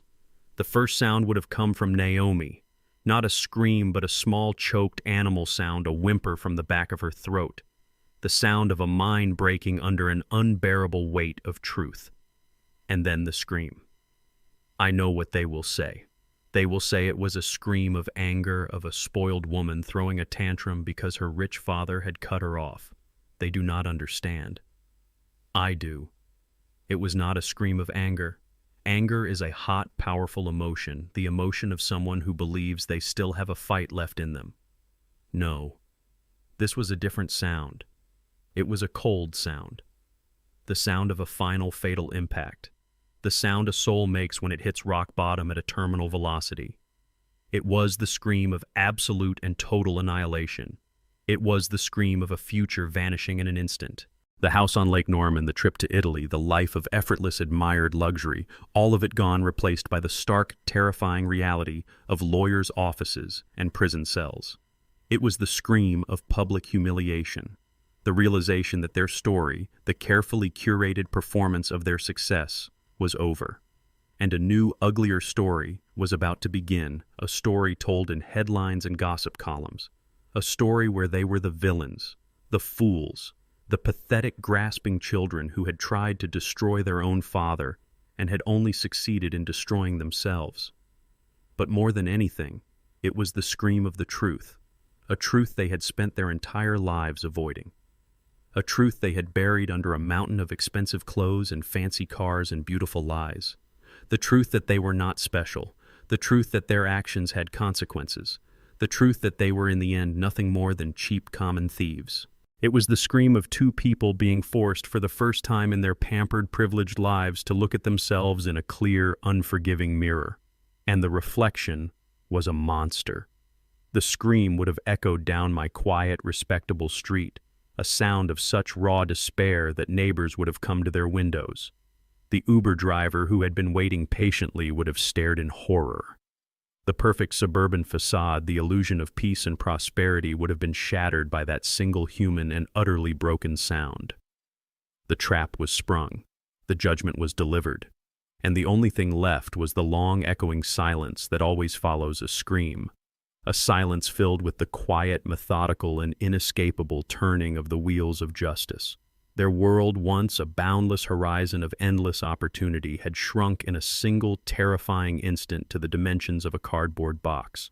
The silence that followed their shared scream was the silence of absolute ruin. For a moment, they were just two children lost in a dark and terrible wood, the path behind them gone, the path ahead shrouded in an impenetrable fog. But the paralysis of that initial shock could not last. It was replaced by the frantic, desperate energy of a cornered animal. Panic, raw, unthinking, and all-consuming. "Call him!" Trevor hissed, his voice a ragged, broken thing. He was grabbing at the scattered papers on the hood of the car, stuffing them back into the box as if hiding the evidence could somehow reverse the reality of its existence. "Call your father. Now find out where he is." Naomi, her hands trembling so violently she could barely hold her phone, fumbled to unlock the screen. Her perfectly manicured thumb smeared across the glass as she stabbed at my contact picture. She put the phone to her ear, her entire body rigid with a desperate, praying tension. I imagine her listening to the empty, soulless sound of the phone ringing unanswered in a distant airport terminal or a quiet, anonymous hotel room. "He's not answering," she cried, a fresh wave of hysteria rising in her voice. "It's just ringing. He's not picking up." "Then call him again," Trevor snarled, his face pale and slick with a cold sweat. "Keep calling. He has to answer. We have to reason with him. Explain. This is a misunderstanding. A terrible, terrible misunderstanding." He was already trying to construct a new lie, a new narrative to escape the inescapable truth. But the words sounded hollow even to him. Naomi called again, and again, and again. Each unanswered ring was another nail being hammered into the coffin of their hope. With each failed attempt, their panic escalated. The quiet, manicured street was no longer a symbol of their success. It was a stage for their humiliation, a silent, watching witness to their downfall. My neighbor, I imagined, might be peering through his blinds, wondering about the commotion, the screaming, the two beautiful, well-dressed people who were now frantically pacing on the sidewalk like caged animals. "The flight," Trevor said suddenly, his eyes wide with a new horror. "The letter said he was on a flight to New York." He turned his phone off. "Oh my God, he's actually doing it. He's not bluffing." The realization that this was not a threat but a meticulously executed plan seemed to drain the last of the strength from Naomi's legs. She slid down the side of the sleek black SUV, her beautiful dress crumpling on the pavement, and buried her face in her hands. "What are we going to do?" she sobbed. "Trevor, what are we going to do? Our lives, they're over. Everything is over." Trevor's mind, a machine built for finding angles and escape routes, was racing, searching for a move, any move in a game that was already lost. And then a final desperate idea. "Charlie," he said, his voice a low, urgent whisper. "Call Charlie Evans, your father's lawyer, his best friend." Naomi looked up, a flicker of something not quite hope, but a desperate last-gasp strategy in her eyes. "Charlie, why?" "He's an old man just like your father," Trevor said, his voice rapid, piecing together the new plan. "They're from the same generation. Sentimental. He's been their family lawyer for 50 years. He won't want to see this family destroyed. We can reason with him. We'll tell him your father has had some kind of breakdown, that he's not thinking clearly. We can appeal to his sense of loyalty, of friendship. He can stop this. He can call the bank, call the authorities, tell them it was all a mistake. He has to help us." It was a desperate, foolish plan born of a complete misunderstanding of the kind of man Charlie Evans was, but it was the only plan they had left. Naomi, clinging to this last flimsy thread of hope, scrolled through her phone again. She found Charlie's number, a number she had probably never called in her life, and pressed the button. I can picture Charlie sitting in his own quiet study, a glass of fine bourbon on his desk, waiting for this very call. He would have let it ring twice, a small professional courtesy, before answering. "Charlie Evans," he would say, his voice a calm, deep baritone. "Charlie, it's Naomi Vance." She would cry into the phone, her voice a mess of tears and panic. "Oh, thank God you answered. Something terrible has happened. It's my father, I think. I think he's had some kind of nervous breakdown." She would then launch into a frantic, edited version of the story. She would tell him about the box, about the crazy letter, about the insane idea that she and Trevor had done anything wrong. She would paint me as a senile, grieving old man who had lost his mind and was now trying to destroy his own family out of a misguided sense of grief. Charlie, on his end, would listen patiently, not saying a word, letting her spin her web of lies. He would let her exhaust herself, her frantic monologue eventually slowing down as she ran out of breath and invention. When she was finally finished, there would be a long, heavy silence on the line. "Are you finished, Naomi?" He would ask, his voice utterly devoid of sympathy. The coldness in his tone would be the first sign that this was not going to go the way she had planned. Yes," she would stammer. "Charlie, you have to help us. You have to stop him. You're his best friend. You're the only one who can talk sense into him." "Naomi," Charlie would say, and his voice would be the voice of a judge delivering a final verdict. "I have just two things to say to you. First, I am not your father's lawyer in this matter. In fact, I am representing a number of the investors whose money your husband has stolen. Therefore, I am not your friend. I am your adversary." The shock of this statement would be a physical blow, but he wouldn't be finished. And second, he would continue, his voice dropping even lower, becoming as cold and hard as a prison door shutting. My only official advice to you and to Mr. Hayes is to find yourself the best criminal defense attorney you can possibly afford, and I would suggest you do it quickly. From this moment on, any and all future communications should be directed to me through your legal counsel. Do you understand?" He would not wait for an answer. He would simply hang up. The quiet final click of the disconnected line would be the sound of the last door in the world slamming shut in her face. She would slowly lower the phone from her ear, her face a mask of disbelief and dawning absolute horror. There was no help coming. There was no misunderstanding. Charlie was not an ally. He was the enemy. Her father was not a grieving old man. He was a brilliant, ruthless strategist. And they were not the victims of a misunderstanding. They were the targets of a perfectly executed, legally sound, and morally justified demolition. The panic was no longer about a lost fortune. It was about a lost future. It was the panic of two people who had just realized with absolute and final certainty that they were utterly, completely, and irrevocably alone. The scream was the sound of the world ending, their world, a world built on a fragile foundation of lies and other people's money. But after the scream, after the raw animal terror, comes the frantic, desperate scramble for survival. And in that scramble, they would only succeed in pulling the rest of their rotten structure down on top of themselves. I was not there to see it, of course. I was in a quiet, anonymous hotel room in New York, the leather briefcase with its damning evidence sitting on the table beside me. But I knew their characters. I knew the mechanics of the crime. And I knew with the cold certainty of a forensic accountant exactly what would happen next. The scream was just the first sound of the collapse. The next sound, happening miles away in a different part of the city, was much quieter but far more destructive. It was the sound of a telephone ringing. I could picture the scene in a sleek, top-floor office in one of Charlotte's financial towers. A man whose name I had seen in Trevor's ledger with a question mark next to it, a man I will call Mr. Petrov. He was not one of our old, trusting family friends. He was one of Trevor's newer, more sophisticated investors. A ruthless man who had likely made his own fortune in the gray areas of the law. He was the investor who was getting suspicious. He was the reason for the $500,000 demand. He was the first critical domino. I saw him looking at the expensive watch on his wrist. It would be 12:05 p.m. The deadline Trevor had been given had passed. Mr. Petrov, I knew from the notes in the ledger, was not a patient man. He would pick up his phone and dial Trevor's number.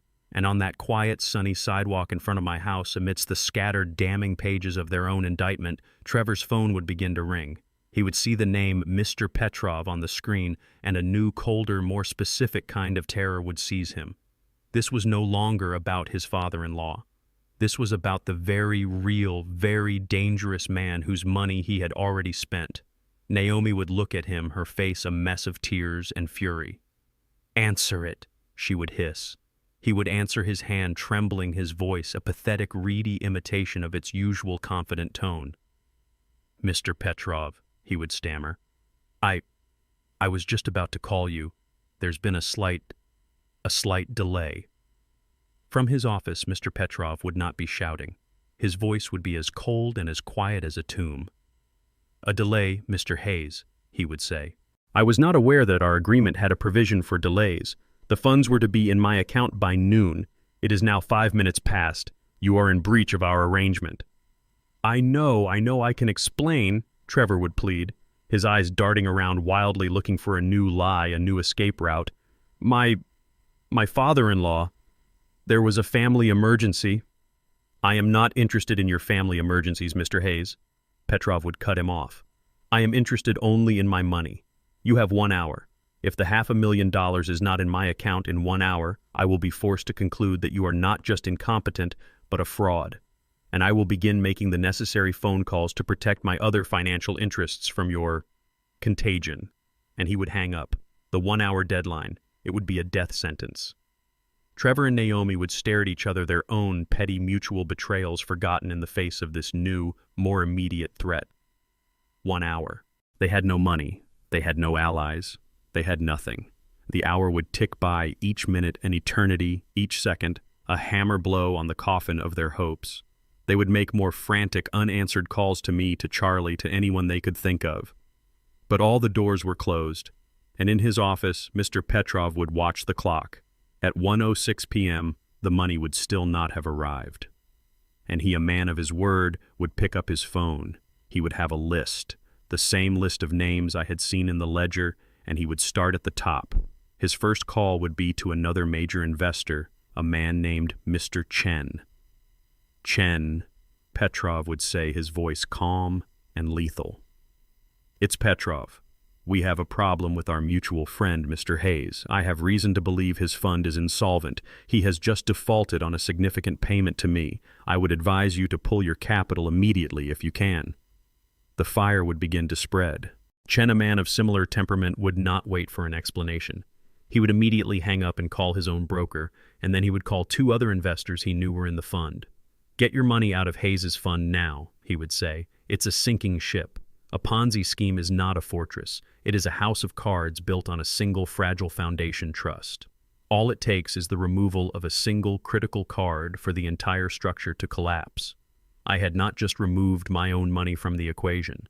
I had, by doing so, triggered the very crisis of confidence that every con man dreads more than death itself, the run on the bank. Within minutes, the news would be spreading like a virus through the small interconnected world of Trevor's wealthy investors. Fear is far more infectious than greed, and the fear of being the last man out is the most powerful force in any market. Trevor's phone, which had been silent for an hour, would suddenly light up like a Christmas tree. Call after call from numbers he recognized. Panicked investors, angry investors, investors who were all at once demanding their money back. I can see him and Naomi standing there on that sidewalk watching the phone vibrate and buzz the screen, a flashing, strobing catalog of all the people they had betrayed. They would not answer. They could not. There was nothing to say. There was no money. There was no escape. They had spent a year building their fragile empire of lies, and it all came crashing down in less than 60 minutes. Not with a bang, but with the quiet, insistent, and utterly devastating sound of a series of unanswered phone calls, each one another voice in a choir of their own ruin. The scream was the sound of the world ending, their world. But after the scream, after the raw animal terror comes the frantic, desperate scramble for survival. The first casualty in that scramble is always loyalty. The scream was the sound of their shared ruin. The fight that followed was the sound of the survivors turning on each other for the last pathetic scraps in the wreckage. I can see them standing there on the quiet, sunny sidewalk, the Uber having driven away, abandoning them in the middle of their own disaster. The initial shock, the paralysis of their downfall, would have given way to a much uglier, more primal emotion: blame. Naomi would have been the first to speak. Her voice no longer the hysterical shriek of a panicked victim, but a low, venomous hiss, the sound of a snake coiling to strike. "Look at us," she would have said, her words dripping with a contempt so profound it was a physical thing. "Standing on a sidewalk like trash. This was your brilliant plan, Trevor. This was the magnificent life you promised me. You were supposed to be a genius." Trevor, who had been staring blankly at my closed front door, would slowly turn to face her. The fear in his eyes would be replaced by a cold, cruel fury. He would see her not as his wife, not as his partner, but as the living, breathing embodiment of his own catastrophic failure. "My plan was working perfectly," he would snarl, his voice a ragged, broken thing, "until your senile old man decided to play detective. This is on you, Naomi. You were the one who was supposed to have him under control. He's weak, you said. He'll do anything for me. You were so sure. You were so arrogant." "I was arrogant." She would laugh, a high, unhinged sound that held no humor. "I was arrogant. You were the one talking about a $10 million house on Lake Norman. You were the one who was planning to disappear to the Cayman Islands. You were supposed to be smart, Trevor. You were supposed to be 10 steps ahead of everyone. But you were outsmarted by a 75-year-old man. You're not a genius. You're nothing but a cheap, second-rate con artist, and you dragged me down with you." Her words would hit him, and he would recoil as if struck. Then he would lunge forward, his face a mask of rage. "I dragged you down." He would spit, his voice a vicious whisper. "Are you kidding me, Naomi? Who do you think was paying for that dress you're wearing? For the car you were driving? For the $2,000 a month brunch habit you suddenly developed? You were the one with the endless, bottomless appetite. The house wasn't big enough. The car wasn't new enough. The vacations weren't long enough. You loved the money, Naomi. You swam in it. You wallowed in it. Don't you dare stand there and pretend you were just some innocent supportive wife.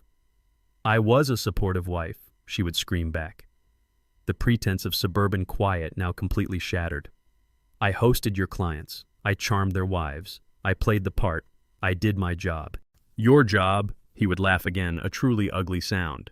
Your job was to be the bait, the respectable, beautiful daughter of a wealthy, respected old man. That was your only value. That was the only reason I married you, for him, for his money, and you couldn't even deliver on that. The confession, the raw transactional truth of their entire relationship would hang in the air between them. Their love had been a business partnership, a merger based on a shared prospectus of greed. And now, with the company facing a hostile takeover by the federal government, they were each trying to sell off the other's assets in a desperate attempt to cover their own losses. So that's all I was to you, Naomi would whisper, a genuine heartbreaking pain finally breaking through her rage. A tool, a way to get to my father's money. What did you think this was, Naomi? Trevor would sneer, his cruelty now absolute. A fairy tale. We were a team, a business. And you, my dear, were our most valuable asset. And now, he would say, kicking at the corner of the cardboard box, you're a liability, just like the rest of this. The last of her illusions would shatter. And then, the instinct for self-preservation, the most ruthless and powerful instinct of all, would take over.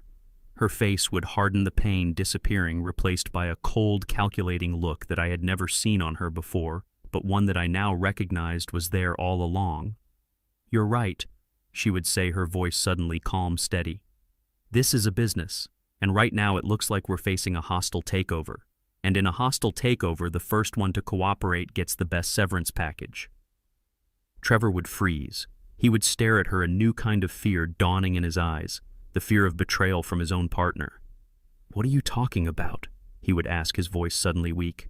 I'm talking about saving myself, Naomi would say, her eyes as cold and hard as river stones. My father may have abandoned me, but I am still Naomi Vance. I have friends. My family has a name in this city. You're just some grifter from out of state. Who do you think a jury is going to believe, the charming, repentant daughter who was manipulated by a sociopathic husband, or the sociopathic husband who preyed on her and her grieving father? He would see it then. He would see the new plan forming in her eyes. She was going to sacrifice him to save herself. She was going to use the last of her family's reputation to paint herself as a victim to throw him to the wolves. Their partnership was officially and violently dissolved. They were no longer a team. They were enemies, two scorpions in a bottle, ready to sting each other to death. You wouldn't dare, he would whisper, but there was no conviction in his voice. He knew she would. He had taught her how. I did not flee to New York to hide. I went there to bear witness. My small anonymous hotel room overlooking the endless, chaotic river of a midtown Manhattan street was not a hiding place. It was an observation post, a quiet, solitary command center from which I would watch the inevitable historical consequences of my actions unfold. The first few days were silent. I had delivered the briefcase of evidence to a contact of Charlie's at the Securities and Exchange Commission, a grim-faced man in a gray suit who had listened to my story without a flicker of emotion and had simply said, "We'll take it from here." My part in the official process was done. I was now just an anonymous source, a ghost in the machine. I spent my days walking. I walked through the Grand Canyons of the financial district, watching the thousands of young, ambitious men and women all dressed in the same uniform of success as my son-in-law rushing to and from their towers of glass and steel. I wondered how many of them were like Trevor, just clever architects of imaginary fortunes. I spent my afternoons in the quiet, hallowed halls of the Metropolitan Museum of Art, losing myself in the long, slow, and often brutal sweep of human history. I would stand for hours in front of paintings of fallen kings and vanquished generals, and I would feel a strange, somber kinship. Every story of arrogance and downfall had already been told, had already been painted. I was simply living out a modern domestic version of an ancient, timeless tragedy. My new life was a study in contrasts. My days were filled with the grand, impersonal spectacle of the city. My nights were spent in the profound, absolute silence of my hotel room. For the first time in years, my phone did not ring with frantic calls for money, for help, for a solution to some new manufactured family drama. There was only the quiet hum of the city below and the steady, even rhythm of my own breathing. It was not happiness, but it was peace. A cold, clean, and hard-won peace. And while I was living in this quiet, I knew that in Charlotte a storm of my own making was gathering force. I did not need to be there to feel it. I simply checked the news the same way a historian reads dispatches from a distant battlefield. At first there was nothing. The world was as it had been. But then on the third day, the first tremor. Charlie sent me a link to a small, obscure financial blog that covered the Charlotte investment scene. The headline was cautious: "Rumors swirl as Hayes Capital freezes withdrawals." The article was short, full of speculation. It spoke of a liquidity crisis and quoted anonymous investors who were growing concerned. It was the first crack in the dam. The next day, the story had grown. It was no longer a blog post. It was an article on the business page of the Charlotte Observer's website. Prominent local financier Trevor Hayes under fire as investors demand answers. The article was more detailed. It mentioned the names of some of the angry investors. It mentioned Mr. Petrov. It mentioned Mr. Chen. It spoke of a sudden, inexplicable run on the fund. It included a picture of Trevor and Naomi from a recent charity gala, the two of them smiling, beautiful, a perfect portrait of a success that was now revealed to be a fragile illusion. I watched it all with a kind of detached academic interest. It was a classic pattern, one I had seen 100 times in my professional life. The slow leak of information, the growing panic, the crisis of confidence, and then the inevitable catastrophic collapse. I was not watching a personal tragedy. I was watching a historical event unfold in real time. The social media storm was even more revealing. Charlie sent me links to community Facebook groups, to Twitter threads. The digital town square was on fire. People were angry.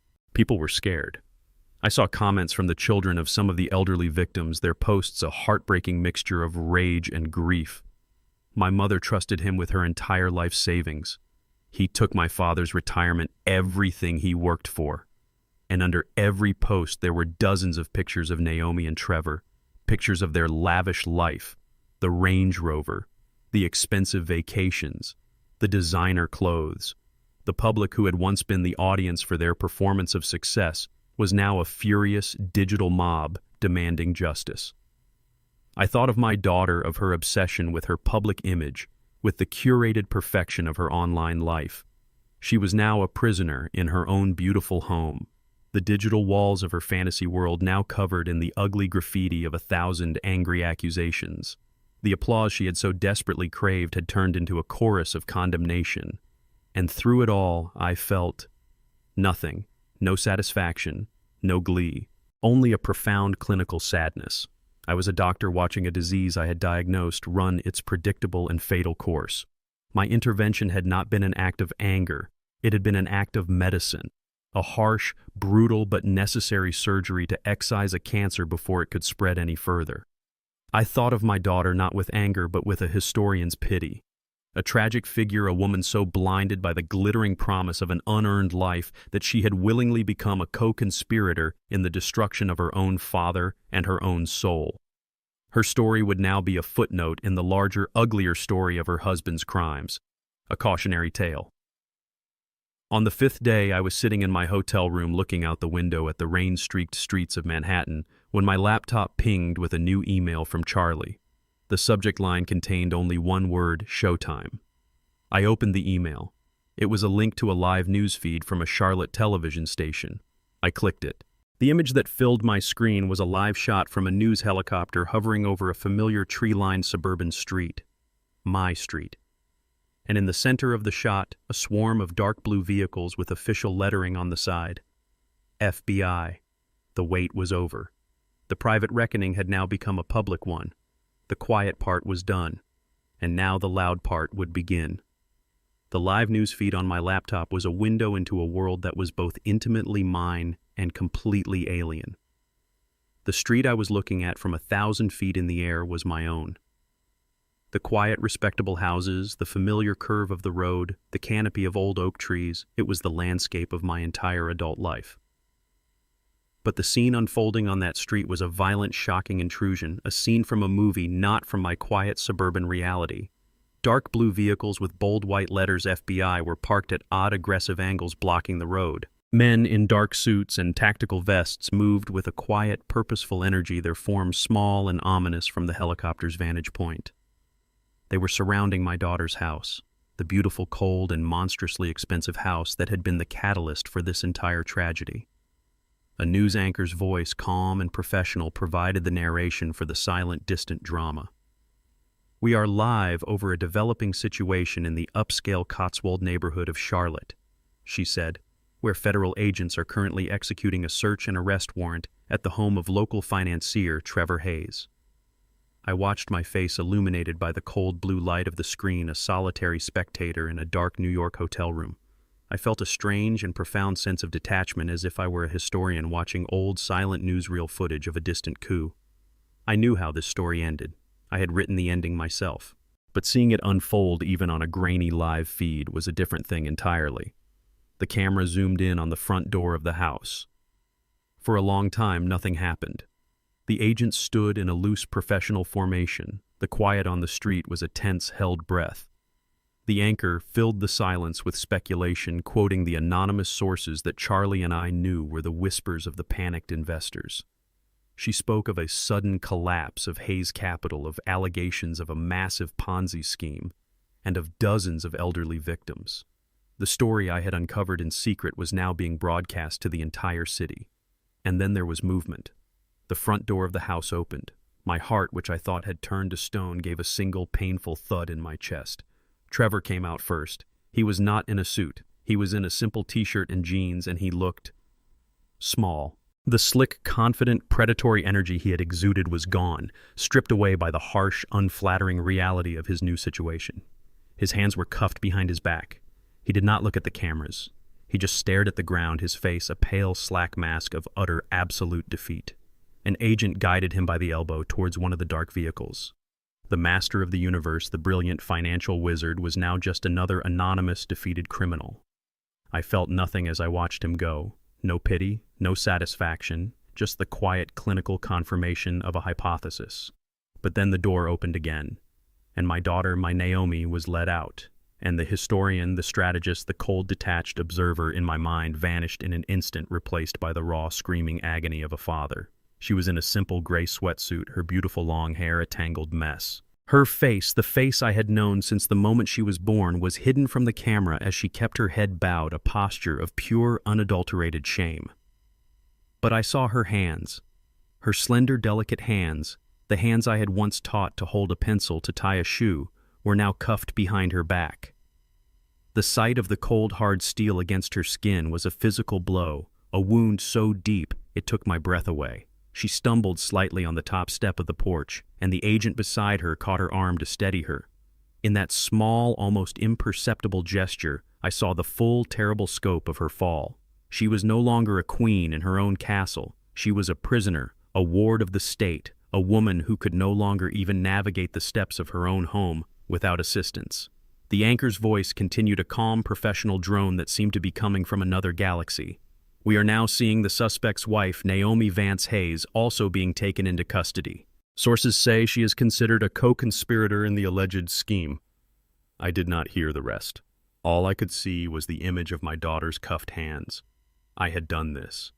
My plan, my righteousness, my cold, hard justice had led to this single, unbearable image. The father in me, the one I thought I had buried, was weeping. He was screaming. He was asking if any victory, any principle was worth this cost. I looked away from the screen. My eyes fell on the leather briefcase sitting on the other hotel bed. The briefcase full of the truth. The briefcase that had started it all. And then I thought of the other names in that briefcase. The Hendersons, the Abernathys, the dozens of other good, decent, trusting people whose golden years had been stolen, whose security had been shattered to pay for my daughter's clothes and my son-in-law's cars.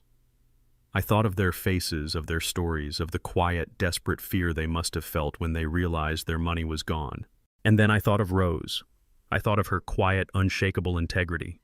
I thought of her 40 years as a nurse, of her fierce compassion for the vulnerable, of her absolute intolerance for cruelty and deceit.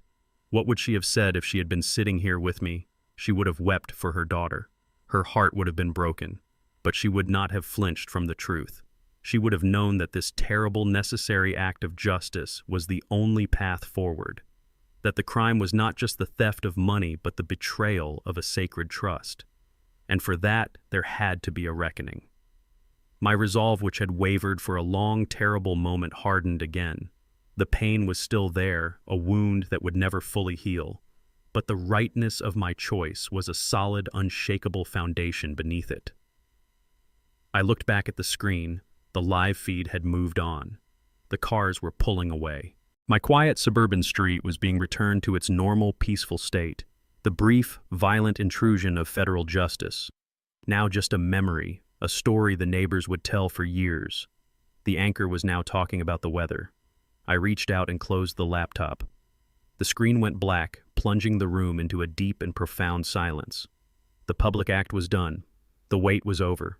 The wheels of justice, the great, slow, and impartial machine that I had so deliberately set in motion, were now turning. And I, her father, had been the one to push them. And now I had to learn to live with the sound of the grinding for the rest of my days. The news of their arrest was a public spectacle, a brief, dramatic flare in the city's news cycle. But I knew, as a historian knows, that the real story, the real consequences unfold, not in the bright, loud moments of public drama, but in the quiet, desperate rooms where the deals are made and the betrayals are finalized. I did not have to wait long for that story. A few days after the arrests, Charlie called me in my hotel room. The initial adrenaline of the event had worn off, leaving behind a quiet, somber sense of finality. "Well, Julian," he said, his voice a low, grim rumble over the phone. "It's happening, exactly as we predicted. The rats have started to eat each other." I was silent, waiting. "Trevor's lawyer is no fool," Charlie continued. "He saw the mountain of evidence we handed the DA. He knew a trial was unwinnable. There was no defense. So he went for the only move he had left on the board. He offered up a co-conspirator in exchange for a plea deal." "Naomi," I said. It was not a question. It was a statement of historical inevitability. "He's pleading guilty to everything," Charlie said, his voice a mixture of legal analysis and pure human disgust. "Wire fraud, mail fraud, the whole 9 yards, a full confession. In exchange for the prosecution recommending a reduced sentence, he has agreed to be their star witness against his own wife." I closed my eyes. The father in me felt a distant, aching pang. But the historian simply nodded, acknowledging a pattern as old as time itself. "He's painting a masterpiece of self-pity," Charlie went on, his voice dripping with cynicism. "He's claiming he was a weak, love-struck man who was pushed into the scheme by a greedy, materialistic, and ruthlessly ambitious wife. He's telling the prosecutors that Naomi was the one who was obsessed with the lifestyle, the one who demanded the bigger house, the fancier car, the European vacations. He's claiming she was the one who came up with the final desperate plan to extort the $500,000 from you, saying, and I quote from the proffer, 'He's my father, he's weak, he'll do anything I say.' He's trying to frame himself as a reluctant accomplice, and her as the criminal mastermind. So he's sacrificing her to save himself a few years in a federal prison." I said, the words tasting like poison. "He's trying to," Charlie corrected. "But he's a fool. He's so focused on his own survival that he can't see the bigger picture. He doesn't understand that his testimony, while it buries Naomi, also buries himself. He is gleefully and under oath confessing to every single element of the crime." I listened to Charlie's words and I felt no anger, only a deep, cold, and final sense of confirmation. Their love, their partnership had been a business arrangement from the very beginning, and now, facing total, catastrophic bankruptcy, Trevor was simply liquidating his last remaining asset, his wife. He was selling her story, her culpability, her future for a discount on his own. "And what about Naomi?" I asked, my voice quiet. "Oh, her lawyers aren't stupid either," Charlie said with a dry chuckle. "The moment they found out Trevor had flipped, they launched their own counteroffensive. She is now the ultimate victim, the naive, trusting wife who was kept in the dark by a controlling, sociopathic con man. She's claiming she had no idea where the money was coming from, that he handled all the finances, and that she was a prisoner in a gilded cage. She's even trying to use your letter, the bus ticket, as proof that you knew she was a victim and were trying to give her an escape route." They were no longer a couple. They were two opposing legal arguments, two competing fictions, each designed to completely annihilate the other. "They think they're creating reasonable doubt," Charlie said, the lawyer in him marveling at the sheer self-destructive stupidity of it all. "But what they're actually doing is corroborating each other's stories in the most spectacular way possible. He provides the prosecution with a detailed confession of the mechanics of the crime, the how, And she, in her attempt to prove she was the motive, gives them the why. Together they are happily filling in every blank for the district attorney. They have given the prosecution a perfect, detailed, and cross-referenced confession of their entire criminal partnership, all while trying to stab each other in the back. Any chance of a plea deal for leniency is gone. They have sealed each other's fates. I looked out the window of my hotel room at the endless river of traffic on the street below. Each car was its own separate world, its own story moving in its own direction. Naomi and Trevor had for a time been traveling in the same car on the same road, heading for the same destination. But the moment the road had ended, they had not just gotten out and walked their separate ways. They had chosen, with a final vicious act of mutual destruction, to set the car on fire, with both of them still inside it. I had simply provided the match. They had done the rest of the work themselves. My weak whispered word, "okay," was the single crack that broke the dam. The manufactured tension in the room did not just ease, it burst, flooding the space with a wave of triumphant, almost giddy relief. Trevor, who had been a coiled spring of feigned anxiety, physically deflated. He collapsed back into the armchair he had sprung from a long, whooshing sound of air escaping his lungs. He ran a hand through his hair, no longer a gesture of distress, but one of a marathon runner crossing the finish line. "Oh, Elias," he breathed, his voice thick with a gratitude so perfectly artificial it was almost more insulting than his lies. "Thank you. You don't know what this means. You saved us. You saved our lives."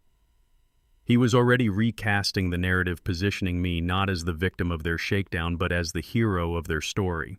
Naomi's reaction was even more stark. The desperate sobs that had racked her body ceased instantly, as if a switch had been flipped deep inside her.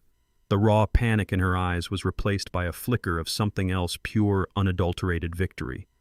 The look of a predator whose prey has finally blessedly stopped struggling. She squeezed my hands, which she was still holding, and her grip was no longer the desperate clutch of a scared child, but the firm, proprietary grip of an owner taking possession. "Oh, Daddy, I knew you would," she whispered, her voice still hoarse, a lingering echo of the part she had just played. "I knew you wouldn't let us down.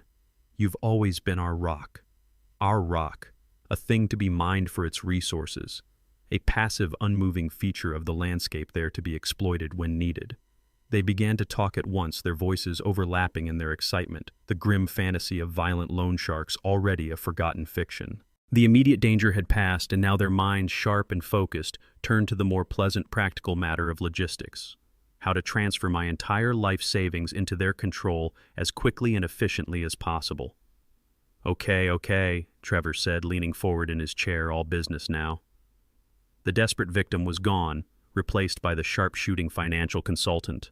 "We need a plan. How do we do this?" "The bank opens at 9. We'll need a cashier's check, I think. $600,000 is too much to withdraw in physical cash without pre-authorizing it, and we don't have time for that. A wire transfer might trigger a hold. The check is the cleanest way." He was thinking about the mechanics of the transfer, about the most efficient way to liquidate my future and possess it. There was no more talk of his mistake, no more shame or remorse. There was only the cold, hard problem of the transaction itself. I played my final necessary part in their drama. I made my voice sound weary, frail, defeated. "I'll have to call my broker David first thing in the morning." I said the words feeling like gravel in my mouth. "I'll have to tell him to liquidate the portfolio. It will take some time. There will be tax implications, Trevor. Capital gains, early withdrawal penalties from the retirement accounts." "Penalties," Naomi cut in, her brow furrowing with genuine, undisguised annoyance. The thought that there might be some cost, some friction in the process of acquiring my money was an unwelcome complication. "Can't you just write a check from your account?" The staggering naivety of the question, the sheer ignorance of how a lifetime of careful investment worked, was a testament to the gilded cage I had foolishly built for her. She saw my entire financial world, a complex structure of stocks, bonds, and trusts built over 40 years, as nothing more than a simple checking account, a bottomless well from which she could draw at will. "It doesn't work like that, Naomi," I said gently, my voice a portrait of paternal patience. "This is a significant amount of money. It's tied up. It has to be sold first. The market has to open. The trades have to be executed. It takes time. A day, maybe two at the most. The mood in the room shifted again, becoming sharp and brittle. The relief was replaced by a new, more aggressive tension. My performance of weary resignation, my logistical reality was now an obstacle to their goal. They had gotten the yes they wanted. Now they were impatient with the details. 2 days, Trevor said, his voice sharp, losing its grateful tone completely. Elias, I told you. These people, they want their money tomorrow, at noon. There is no 2 days. That's not an option. What am I supposed to do, Trevor? I asked, my voice a perfect picture of helpless frustration. I can't print the money. I have to call my broker. The markets have to open. The banks have to operate. This is the real world. Naomi stood up then. Her brief performance of the kneeling, pleading daughter was now a forgotten scene from a play that had reached its angry climax. She looked down at me. Her father, the man who had just, in theory, agreed to sacrifice his entire financial future to save her and her husband, and her expression was not one of gratitude. It was one of cold, hard impatience. She was a boss whose underling was making unacceptable excuses. Daddy, that is not our problem, she said, her voice flat, cold, and utterly devoid of emotion. That is your problem. You have to figure it out. You said you would help. This is what help looks like. It's not a 2-day process, it's a right-now process. She began to pace in front of me, a mirror of Trevor's earlier performance, but her agitation was not feigned. It was real.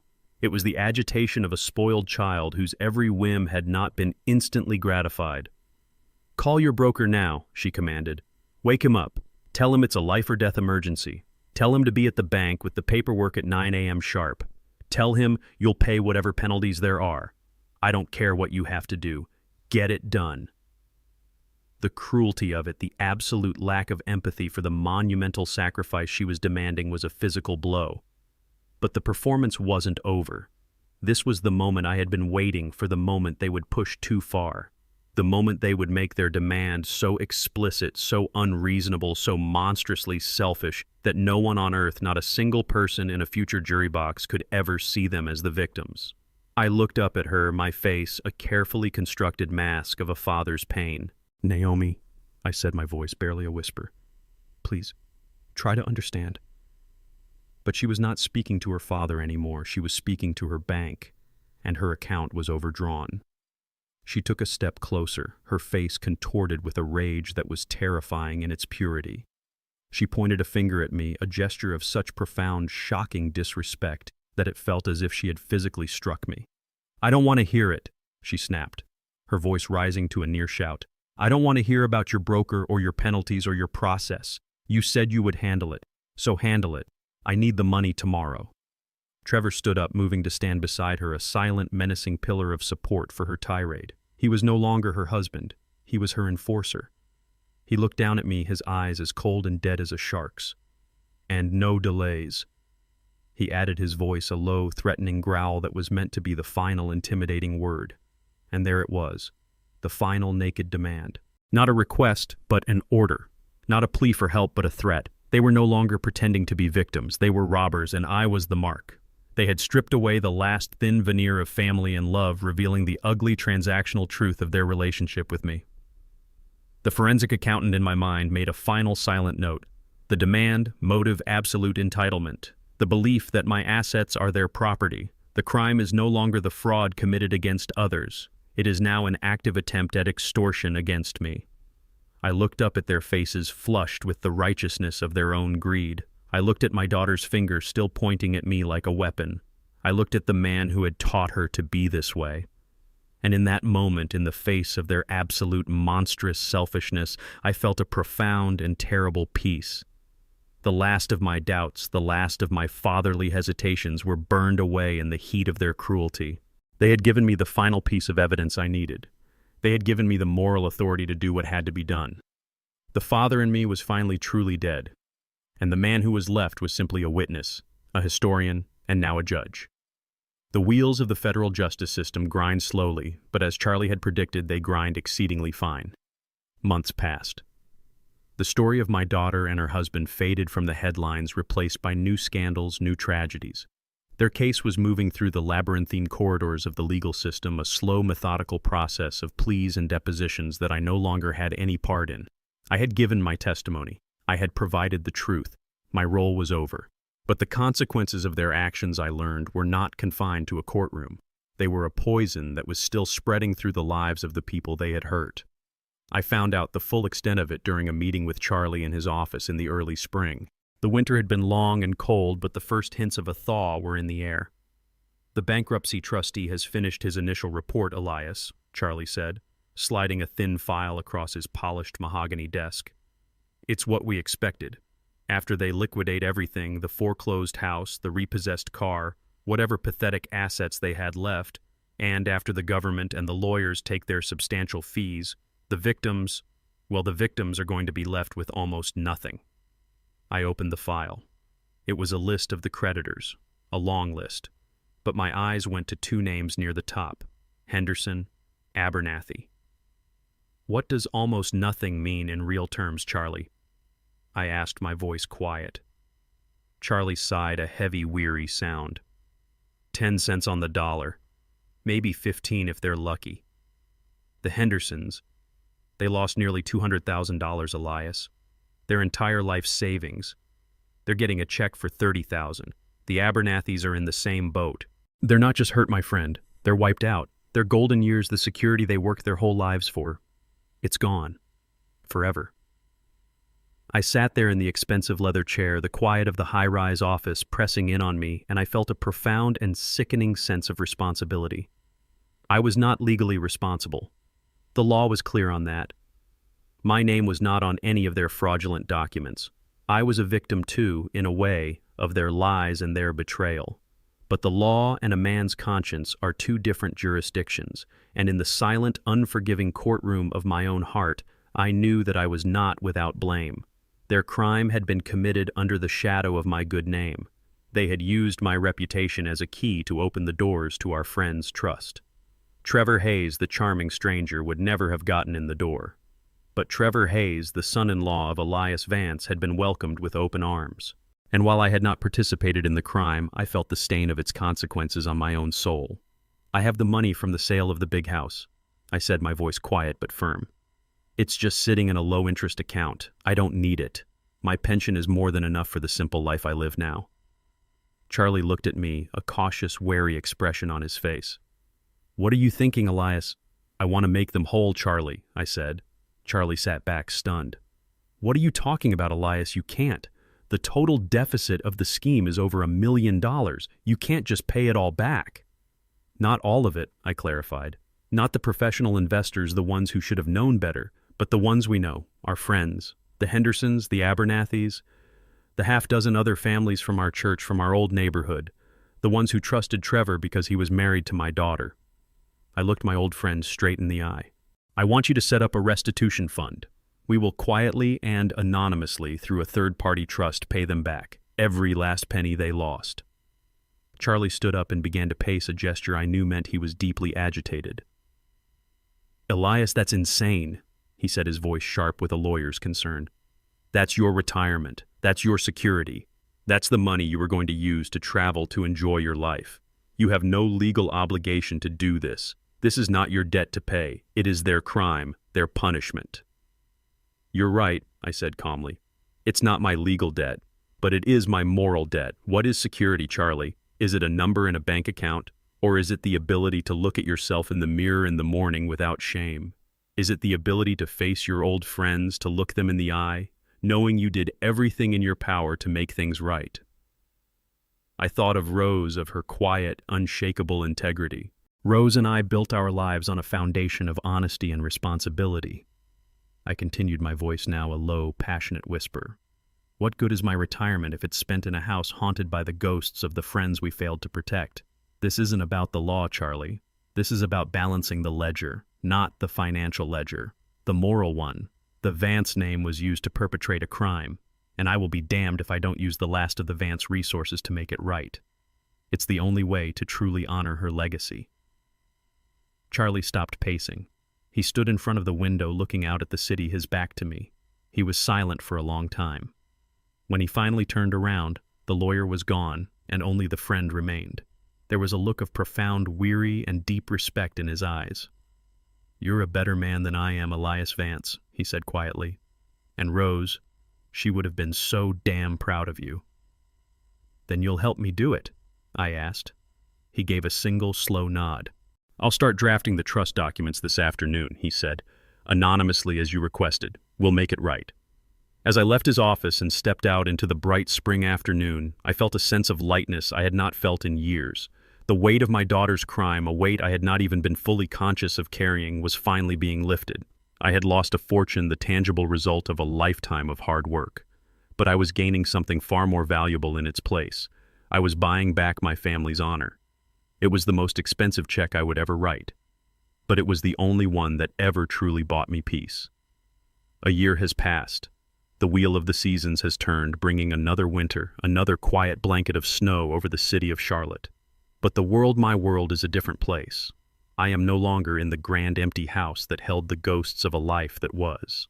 I am back in the small, sturdy bungalow that Rose and I built with our own hands all those years ago. The house is smaller. The rooms are fewer, but it feels more like a home than the other one ever did. Every corner holds an honest memory. Every creaking floorboard speaks of a life built on love, not on lies. I spend my days in the quiet company of my books and my wife's garden, now dormant under the snow, resting for the spring to come. The chaos of that night, the ugly, violent rupture of my family, feels like a scene from a history book, a distant, tragic chapter that is now thankfully in the past. Their trial concluded in the spring. Faced with the mountain of evidence I had provided, and with their own vicious competing testimonies that served only to confirm their mutual guilt, they had both in the end taken plea deals. Trevor, as the architect of the scheme, was sentenced to 12 years in a federal penitentiary. Naomi, for her role as a co-conspirator, received a sentence of 5 years. Their divorce had been finalized while they were both still in custody. The story was over. On the small oak table in my study, the same table where Charlie and I had laid out the evidence, there is now a different kind of paperwork. It is a stack of applications, each one a small story of hope and community. After the legal proceedings were over, I had sold the large family home. A portion of the money had been used to quietly and anonymously help make the victims of Trevor's scheme whole again. With the rest, I had established a small charitable foundation. It is called the Rose Vance Ethics Fund. Its mission is simple: to provide grants for financial literacy programs designed to protect senior citizens from the very kind of predators who had destroyed my daughter's life. I picked up the first application. It was from a community center in a low-income neighborhood on the west side of town. The director, a woman with a kind, tired face in her photograph, was requesting a small grant to fund a weekly seminar. "Our seniors," she wrote in a neat, careful hand, "are good, trusting people who have worked hard their entire lives. They are too often targeted by sophisticated scams that they don't understand.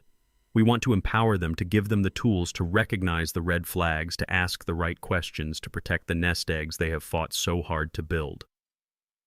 Her proposed budget was for $2,000, enough to rent a small room, to print informational pamphlets, and to provide coffee and cookies for the attendees. It was a request born not of greed, but of genuine, heartfelt compassion. I thought of my daughter's and Trevor's demand: $500,000 by morning.